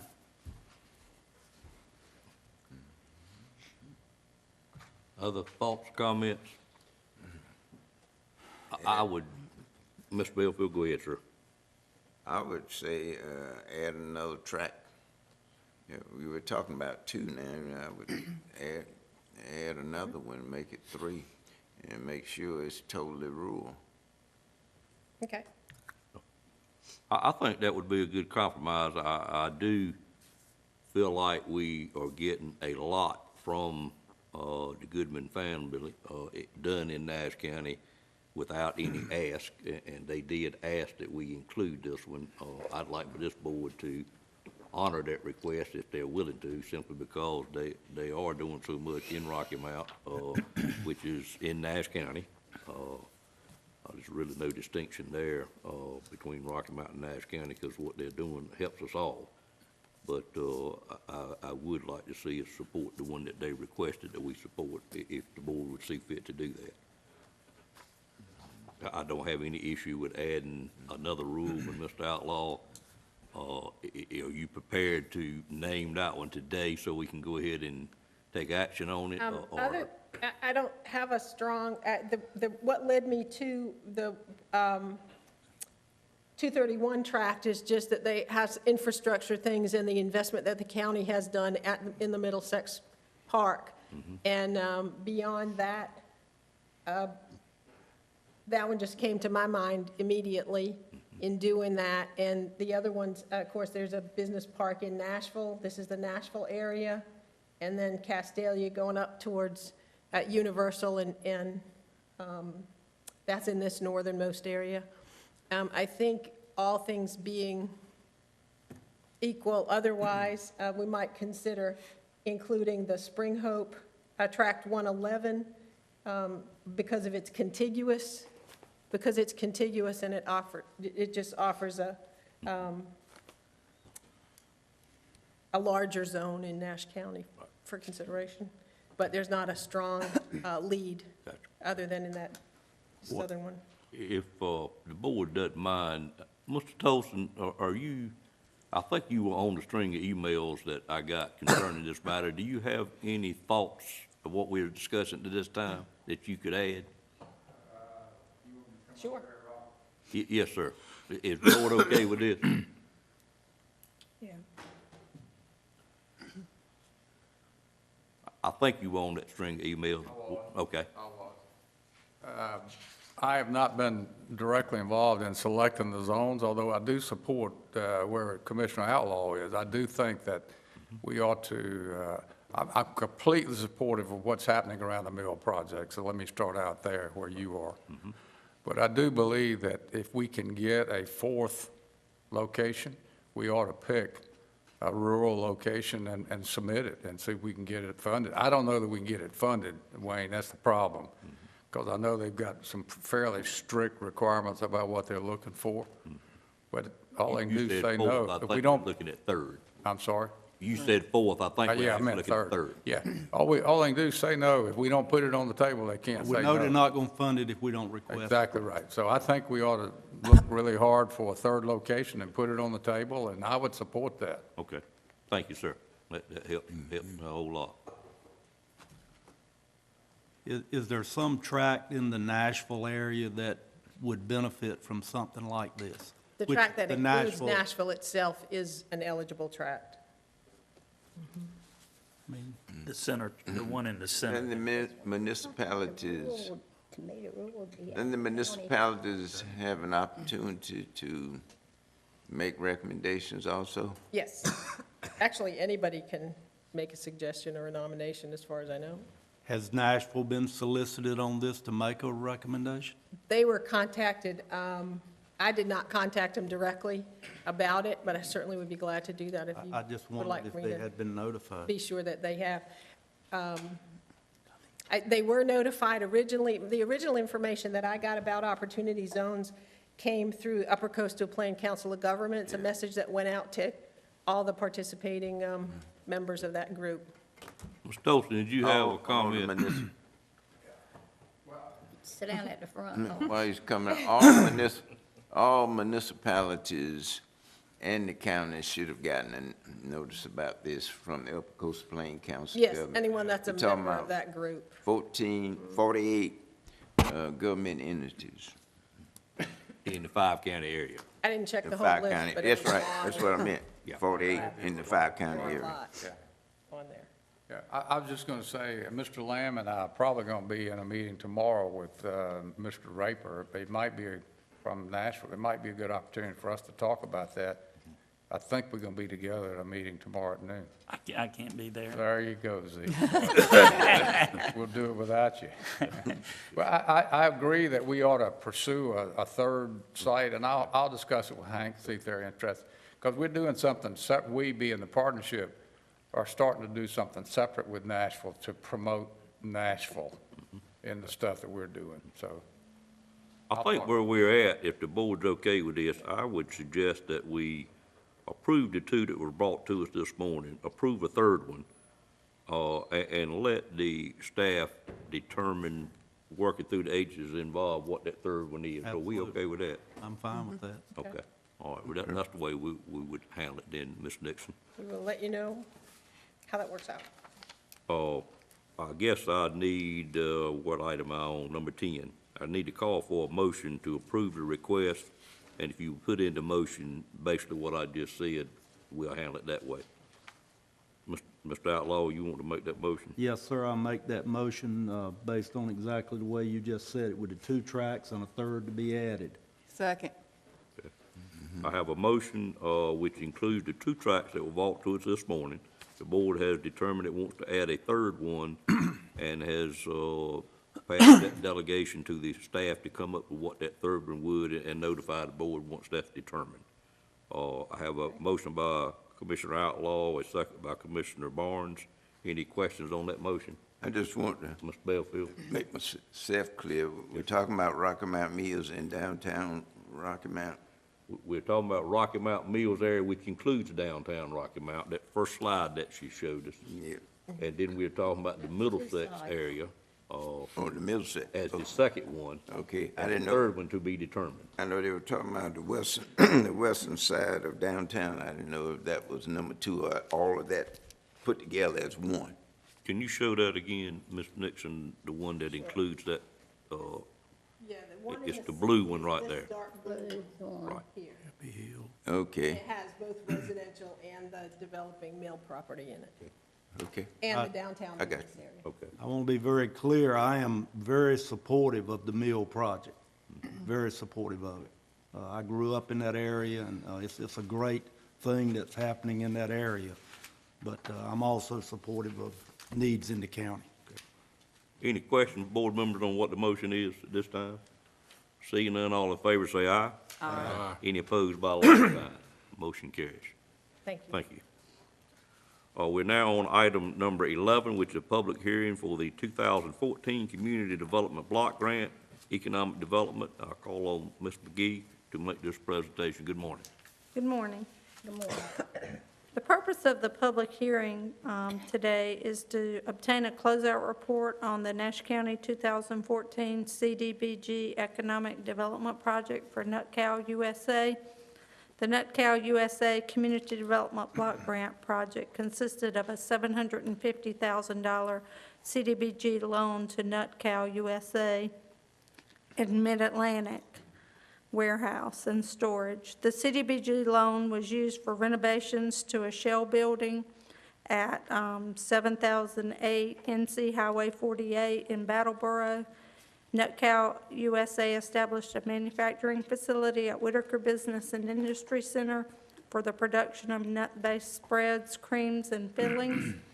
Total renovation cost exceeded $5.6 million, and the company created 25 jobs, with over 50% of the jobs being filled by persons of low and moderate income. And as a result of the job creation, 40% of the loan was forgiven by the NC Department of Commerce pursuant to CDBG loan program guidelines. So our recommendation is simply to hold a public hearing, after which we will submit the required documents signed by the chairman back to the Department of Commerce. All right, any questions from the board on this item at the present time? Seeing none, I'd call for a motion to go into public hearing. Is that what you asked for? Yes, sir. Okay. We have to have That's that. what it looks like, okay. Moved by Mr. Bellfield, Second. second by Ms. Wells. Any questions on the motion? All in favor of the motion, let it be known by saying aye. Aye. Any opposed by a like sign? Motion carries. Ladies and gentlemen, we're now in a public hearing to be, on the subject matter of the 2014 Community Development Block Grant for Economic Development at the Nut Cow Project. If there's anyone wishing to speak about this during this public hearing at this time on this subject matter, please come forward and state your name and address. Seeing none, I'd entertain a motion to close the public hearing. Second. Moved by Mr. Bellfield, second by Mr. Outlaw. Any questions on that motion? All in favor of the motion, let it be known by saying aye. Aye. Any opposed by a like sign? Public hearing is now closed. Any more questions from the board on this item? Seeing none, I'd entertain a motion to approve the request. So move again. Moved by Mr. Bellfield, Second. second by Mr. Outlaw. Any questions on this motion? All in favor of the motion, let it be known by saying aye. Aye. Any opposed by a like sign? Motion also carries. Thank you, Ms. McGee. If you want to stay for item 12, item 12 is the North Carolina Housing Finance Agency Urgent Repair Program for 2016. In January, we submitted the final project management report to the North Carolina Housing Finance Agency for the Urgent Repair Program 2016. They subsequently notified us in February that we have met all requirements to close the project. Nash County worked with the Wooten Company to use over $100,000, supplemented with some CDBG funds that we had on hand to rehabilitate 16 single-family homes. Of those, 9 were occupied by very low-income residents and 7 by low-income residents. And of the 16, 10 included elderly residents and 12 included disabled residents. We worked with 6 contractors who completed the housing improvements on schedule and within budget. In your packet and on the screen are photos of the 16 homes, and details are included in your packet on the project management report related to the rehabilitations and the cost associated with those individually. The recommended action is to authorize closing of the Housing Urgent Repair Program 2016, including approval of the grant closeout ordinance that's included in your packet. If you have any questions, I'd be happy to try to answer them. Any questions from board members at this time? If not, I call for a motion to approve this request. So moved. Moved by Ms. Second. Wells, second by Mr. Bellfield. Any questions on the motion? All in favor of the motion, let it be known by saying aye. Aye. Any opposed by a like sign? Motion carries. Thank you. Thank you, ma'am. Item 13, budget amendments. Donna Wood. Bill, good morning. Good morning. The following budget amendments are presented for the board's consideration for fiscal year 17-18. The first one's with the Sheriff's Office. This amendment appropriates donated funds by the Sheriff's Citizens Advisory Committee to provide items for needy families and other services. No county funds are needed. It's $5,000. The next item is with Planning and Inspections. This budget amendments to budget additional funding received for stormwater reviews. No additional county funds are needed, $2,025. The next item with Senior Services, this is budget amendments to budget additional funds received for the Home Community Care Block Grant. No additional county funds are needed, $38,162. The next item is with Recreation Department. This budget amendments to budget additional funds for facility rentals for site personnel. It's $1,800, no additional county funds. Next item is with our Asset Forfeiture Fund. This budget amendments to budget additional funds for law enforcement and investigative training to maintain certifications and updates on trends in law enforcement. It's $12,500, no additional county funds are needed. The next item is with county capital improvements. This budget amendments to budget funds approved for the appropriation to the town of Castelia at the February 5th, 2018 Board of Commissioners meeting as a contribution to the town in order to erect and equip a concession stand to be used for the Castelia Park during sporting events. It's $5,000 from fund balance. The next item is Register of Deeds. This budget amendments to budget additional funds to cover extra images required due to some tape and small attachments in the back of the scan books. No additional county funds are required. It's $1,519. And the final item I have is with Cooperative Extension. This budget amendment is to budget funding received for upcoming horticultural events, $950. No additional county funds are requested. All right, that's 8 budget amendments. Any questions from board members of Ms. Wood about either of these? If not, I entertain a motion for approval of all 8. Moved by Ms. Richardson. Second. Second by Commissioner Combs. Any questions on that motion? All in favor of the motion, let it be known by saying aye. Aye. Any opposed by a like sign? Budget amendment stand approved. Next item, item number 14 is board appointments. I call on Stacy to present those to the board.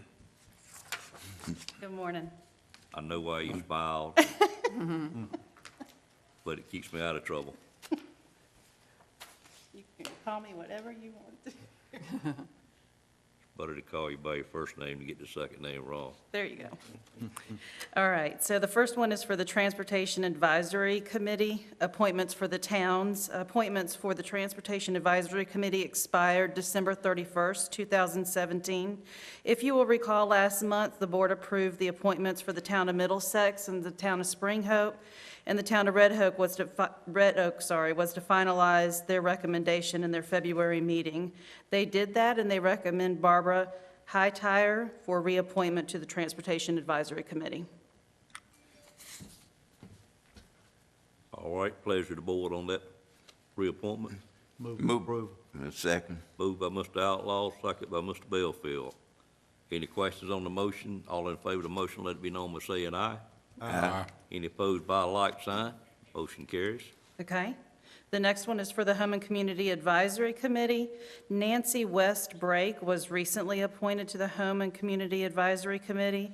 Mrs. Brake has missed several meetings and determined that due to other obligations, she cannot fulfill her duties on this committee, so we now have a vacancy again on the Home and Community Advisory Committee. I did send an email out a couple of weeks ago. I have not heard back from anybody yet. You all did a really good job of getting folks on this committee. One of the folks that you did appoint was Michelle McKnight. So if we do have trouble moving forward, she may be able to identify somebody. Any board member have someone at this time? Do we have, can you send us a listing of the participants on that board I and can. what district they are representing? Yes. As far as commissioner districts? Yes. And then we can see, maybe we could try to find someone from that particular area that may not be represented. Sure. Okay. All right, Farmers Market Advisory Board. Yes, Farmers Market Advisory Board, the following individuals were appointed to the Farmers Market Advisory Board in December 2016. The approved term at the time was for 1 year. However, these individuals were inadvertently placed in the appointment workbook that I do for you 3 years down, so they were not up there in December 2017. So the 1-year term has expired. The Cooperative Extension Director has requested that the board renew these terms for an additional 2 years to total the 3-year terms. These individuals were Ricky Parks, Tim Bass, Paula Regis, Joyce Kite, Vaden Harley, Fran Faulkner Williamson, and Fred Belfield. Pleasure to the board. Move, recommend we adopt those recommended appointments. Including yourself. I know my name is on there, but, If you don't love yourself, nobody else will love you, Mr. Belfield. those are good people. They really function. Yeah. I have a motion by Mr. Belfield to approve the list as presented. Is there a second to that motion? Second. Second by Ms. Richardson. Can I ask? Any questions of the board or the manager at this time? Am I correct in that these terms will expire in December 2019? Yes, sir. Okay, thank you. One-year terms.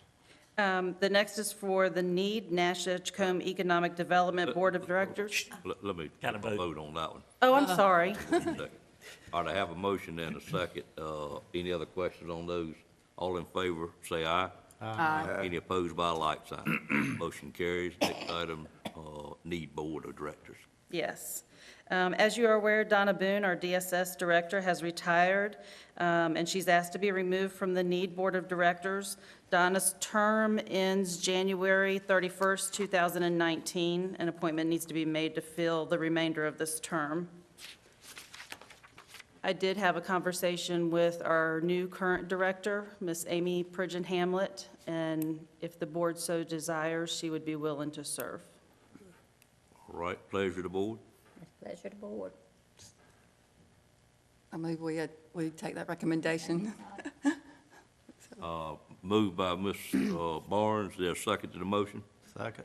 Second by Mr. Outlaw, and the motion was to put Amy in the slot of where Donna was. Right. And I used the first name, so I won't do it only one time during the meeting, Stacy. All in favor of the motion, let it be known by saying aye. Aye. Any opposed by a like sign? Motion carries. Okay, and then the same is true for the Trillium Regional Board. Donna Boone was on that. Her, as a staff position, her term expires June 30th, 2020, and an appointment needs to be made. And what board was that now? Trillium, I'm sorry. Okay. I And would. have we also asked Ms. Hamlin about that? We have. Okay. Ms. Barnes? So I would move that we appoint Ms. Hamlet for that position. Have a motion by Ms. Barnes, there a second? Second. Have a second by Ms. Richardson. Any questions on that motion? All in favor of the motion, let it be known by saying aye. Aye. Any opposed by a like sign? Motion carries. So we're building Ms. Hamlet's resolution for retirement 20 years down the road. And of course, we do still have the outstanding appointment for the psychiatrist member for the Consolidated Human Services Board. Commissioner Barnes did share a possibility with me, and we do, with some other staff, happen to be familiar with this individual, so we are making contact to see if we can get them to agree to represent this Great. seat. That would be good. Thank you. Thank you, Ms. Barnes. All right, well, he did come in. I looked last and he wasn't here. Monthly tax report by Jim Wren. Good morning, sir. Good morning, Mr. Chairman, members of the board. Of course, the monthly report is for informational purposes only, and I'll be glad to answer any questions if you have any. Any questions, board members, on the monthly report? Seeing none, sir, we'll move to Refund? item number 16, refund. Yes, sir. The refunds, I need your approval to disperse the funds. Any questions on the refunds? Seeing none, entertain a motion for approval. Moved by Mr. Bellfield. Second. Second by Ms. Barnes. Any questions on the motion? All in favor of the motion, let it be known by saying aye. Aye. Any opposed by a like sign? Refunds are approved. Item 17, established Board of Equalization and Review date. Mr. Chairman, it's been, I guess, the practice in years past to meet on the first Monday in May and adjourn on the first Monday in June, to have two meetings.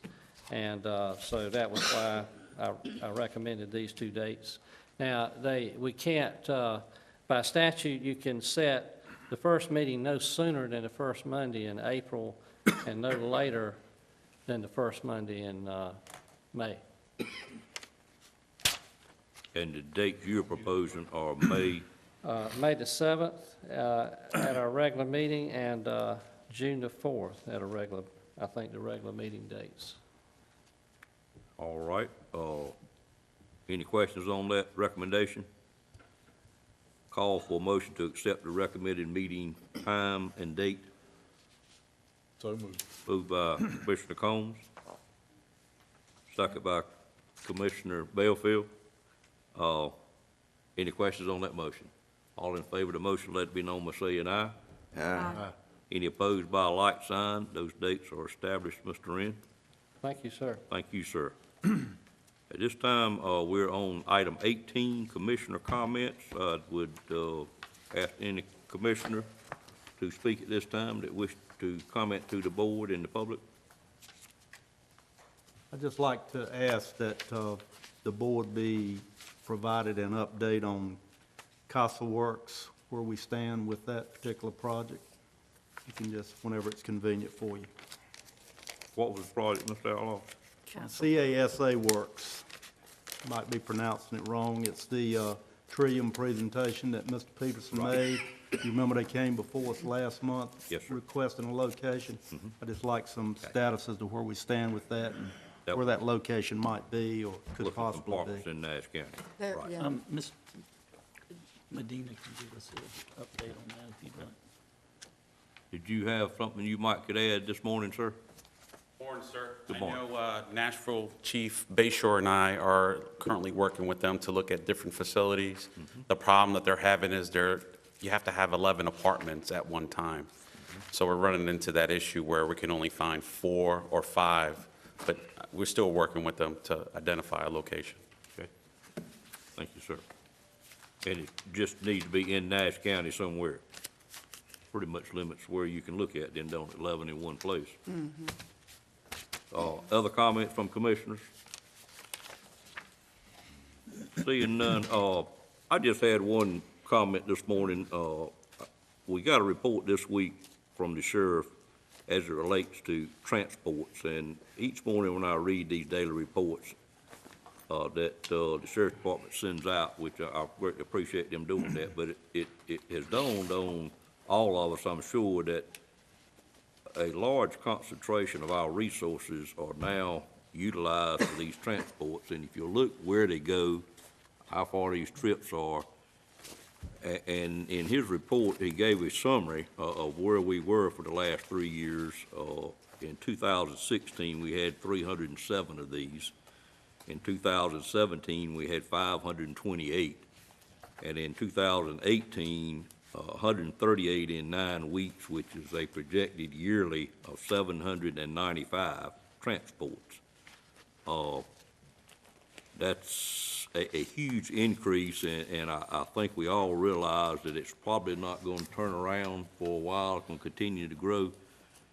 But it just seems like a lot of resources in our sheriff's department is devoted on this one item, which means we're going to have to continually add deputies to fulfill this need. And I'm just wondering how other counties do it, if there's another way of doing these transport. The sheriff 3 or 4 months ago, at my request, did send me the general statute on it, and it is pretty specific, including, in some cases, a law enforcement officer. But I would just like to request that staff look into that, and Mr. Belfield and Ms. Wells as well, look at our association and see if we can't come up with a resolve for where we're headed with that, because I know they are certainly needed and got to be done, but I'm just not sure that the sheriff's department is where it should be focused out of.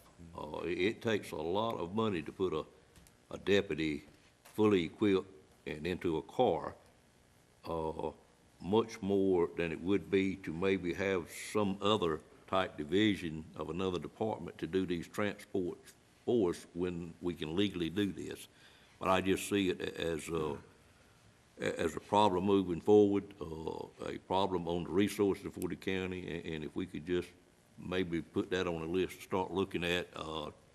Chief Deputy Medina, you like to add anything to what I've said? And Sheriff didn't even know I was going to bring this up, but I know y'all are very taxed, and sometimes I see a wait list. You're calling people back in after hours to address this, and we need to get on top of it and find a better solution than what we've got.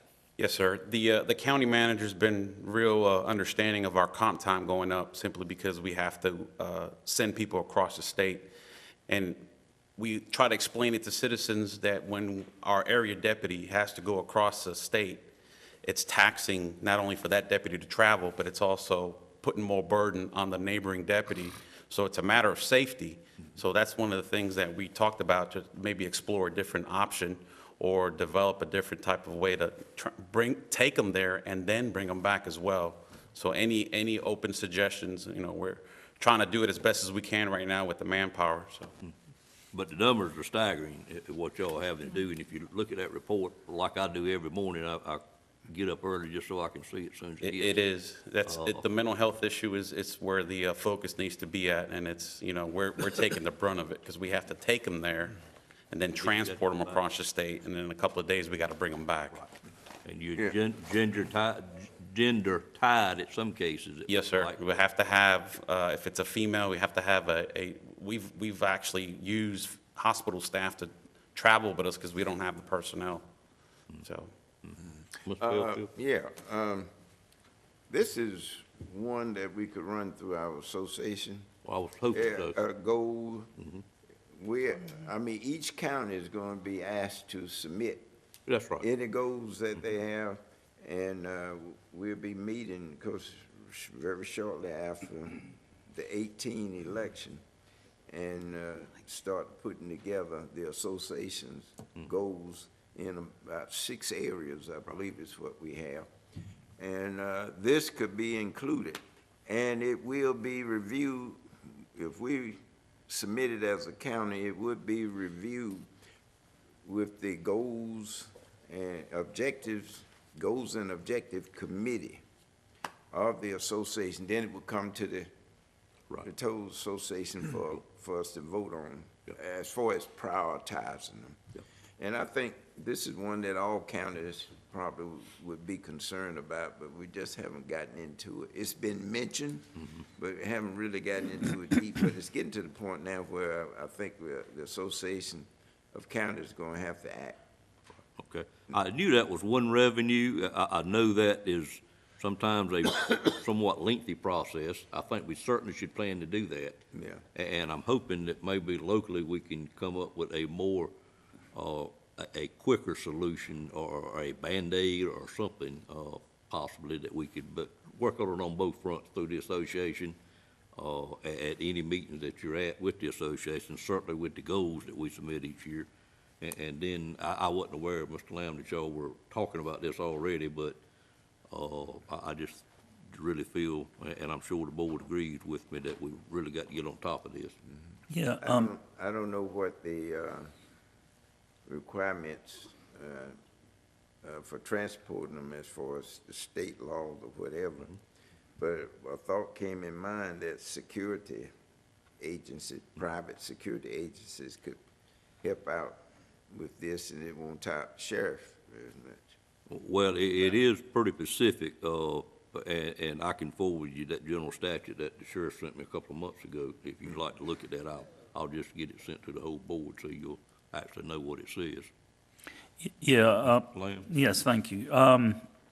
Yeah, there has been discussions, and next week we're going to begin meeting with the department heads after our retreat today, tomorrow and Wednesday, to go over their budgets. And the 2 budget drivers for the sheriff's department, I anticipate, will be additional courtroom security with the new addition coming online, and addressing this specific issue. So Okay, good. that's where you're going to see probably some requests for additional manpower. So there's 2 types of transports, right? The mental health and then the inmates. Yes. So I'm thinking the mental health ones are the ones that have to go the distances, but the inmate ones are more local, so that's really where a lot of our resources are being used. Not necessarily. If an inmate is needed for a court case and they're located in Asheville, we have to go get them, bring them back, take them back, and bring them back. So it's a long-term problem that counties have faced for some time. And the numbers I read were just for the mental transport. Oh, really? Okay. Yeah. Yeah, but the court system is run by the state. Yeah, the court system really wasn't what I was speaking of. I Yeah. do know we have those, but this is just strictly, the mental transport. Yeah. It's the numbers off in this report Yeah, here. the court system's run by the state, but we're responsible for transporting those inmates wherever they may be if Gotcha. we need them, yeah. Is this for these inmates to appear as a witness or? It doesn't matter. Whether they're a defendant in another case or a witness in a case, they have to go wherever they're located in the system. Do they have to go, or is there any provision for using Skype or something like that, or in this world that we're in today? I mean, There's limited exceptions to the right to confront witnesses against you. So, and that usually deals with children. I just would be kind of out of the box and looking at this because there's some opportunities rather than just taking them there, possibly. Yeah, he could address that better than I could, probably. I do want you to understand that what I was speaking Yeah, of it's was a not mental- that type. You talking about transport. mental health? I'm talking about mental health Yeah. only. I think the other transport, we've always known we did that, and that does not show up on the report each Well, morning, so I don't know what. On the mental health, I mean, I know there's a lot of them, but do you have to take them to a specific place? Yes. For mental health? Yes. It's wherever the coastal plains or the emergency room staff are able to find a bed. So if they say Wilson, we'll take them to Wilson. If they say Boone, we take them to Boone. So is there any provision to hold that person for some period of time in the county until a spot opens up that's more convenient? The general statute requires that the turnaround, once a bed is identified, that we immediately take them. And there are some times where we are in technically violation of that because of manpower and because our people that are transporting are already transporting. So it's not coordinated. It's not like everybody goes to, okay, this week everybody go to Jacksonville or Goldsboro. It goes Goldsboro, Jacksonville, all in one day. So if I'm in Asheville and the bed opens up in Rocky Mount, then they may have to transport to Rocky Mount. It would be ideal if we had a place in Rocky Let me Mount. finish. So they would, well, a place close to Rocky Mount, whatever. If they were in Asheville, you'd have to bring them to this location. That's But correct. there's no coordination with maybe an event that's coming up tomorrow, possibly, where you'd be transporting from here to Asheville. So there's no network that puts you in a situation where you've got awareness of what is there or what's coming up. Yeah, we're at the mercy of the ER and coastal plains. They're the ones that Well, coordinate all that. Well, I think I'd start with the internet system then, because there's a lot of opportunity there just to figure out what your network is. Yeah, I mean, there are that's not times. your responsibility, Right. but There are times where we come into shift at 6:30 in the morning and we have 8 or 9 pending, ready to transport. At the same time, we have 4 or 5 that we have to logistically drop one off and try to come back and pick one up. So that's where But my point is, rather than Asheville to Rocky Mount and Rocky Mount to Asheville crossing each other, if you had some coordination, Right. some way to coordinate that, it would probably reduce your travel It would, considerably. on the wear and tear on the I mean, vehicles. for example, the NC Fast program in social services. Right. That program has provided a lot of benefit just simply by counties being aware of what the other county's doing. Right. Question. Mr. Lamb? We don't handle the Hope Initiative's transports, do we? We do not, no. He's able to coordinate people to help them. They're wanting to help, so they're more willing to get someone to transport them. Thank you. All right. It's something that could stand a whole lot of work, there's no question about that. And Mr. Lamb, charged the staff, this board charges the staff with looking into it and getting back with us at the appropriate time. No more commissioner comments, manager report is next. Yeah, I started on the budget process a few minutes ago. We are having our department head retreat here in the county. Total cost around $1,500. If everybody in the audience that this will be your first time at a department head retreat, please stand up so commissioners will There you go.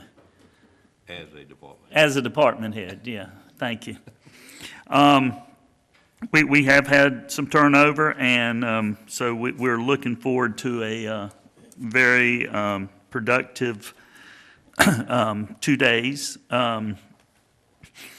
As I said earlier, next week we will start meeting with department heads and reviewing their requests. And at the budget retreat, March 28th, 29th, that the commissioners will have, we will then at that time be in a position to present to y'all expansion items, capital items, and new positions. I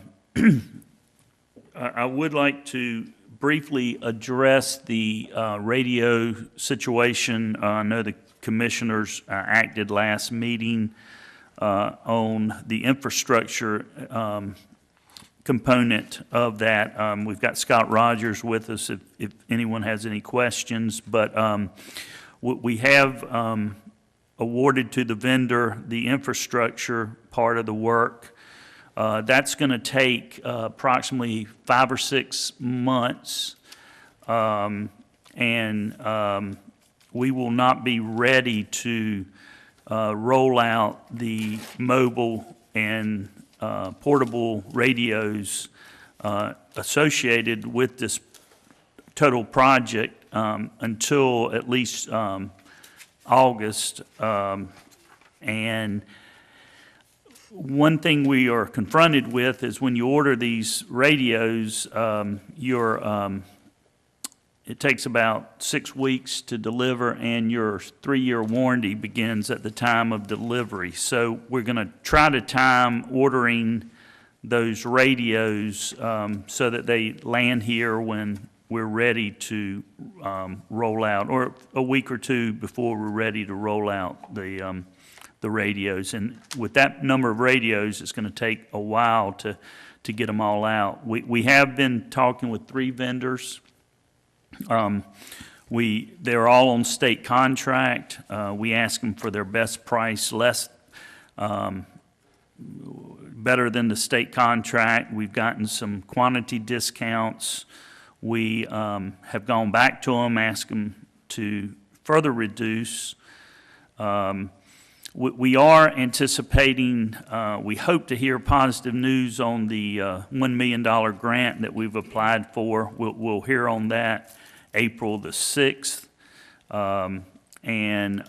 So what I anticipate at this time is to be able, after that date, at the next meeting, the April 16th meeting, I believe it is, to make a final recommendation on the radio purchases.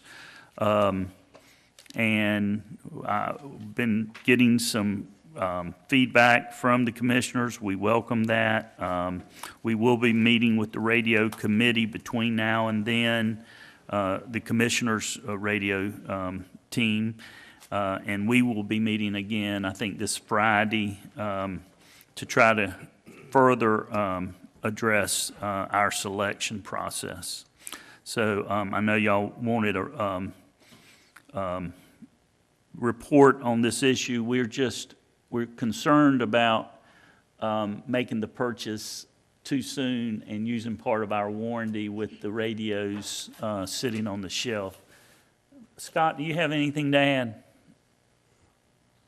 No, other than I think the estimates on the infrastructure being completed is worst case scenarios. We're hoping it'll be sooner, but we got to go about what the vendor is saying with worst case. But that's it. Unless there's any questions, I'll be happy to answer. Any questions? And that's all I have. Thank you. All right.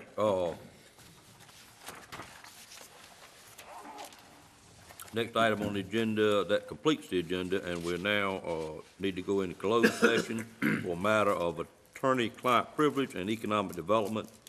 Do we anticipate any action to be taken after the meeting? I do not. Do not. Do not, okay. All right, do not anticipate any action to be taken. When we complete the closed session, we will recess the meeting until Wednesday, March the 28th at 9 a.m., and that would be for the Commissioners' Budget Retreat, which will be held at 230 Sunset Avenue on the third floor of the Sunset Bank and Trust Company in downtown Rocky Mount. I'd entertain a motion to go into closed session at this time. So moved. Moved by Ms. Barnes, Second. second by Mr. Outlaw.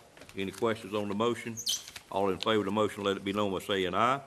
Aye. Any opposed by a like sign? Motion carries, and we'll move to closed session. Thank you.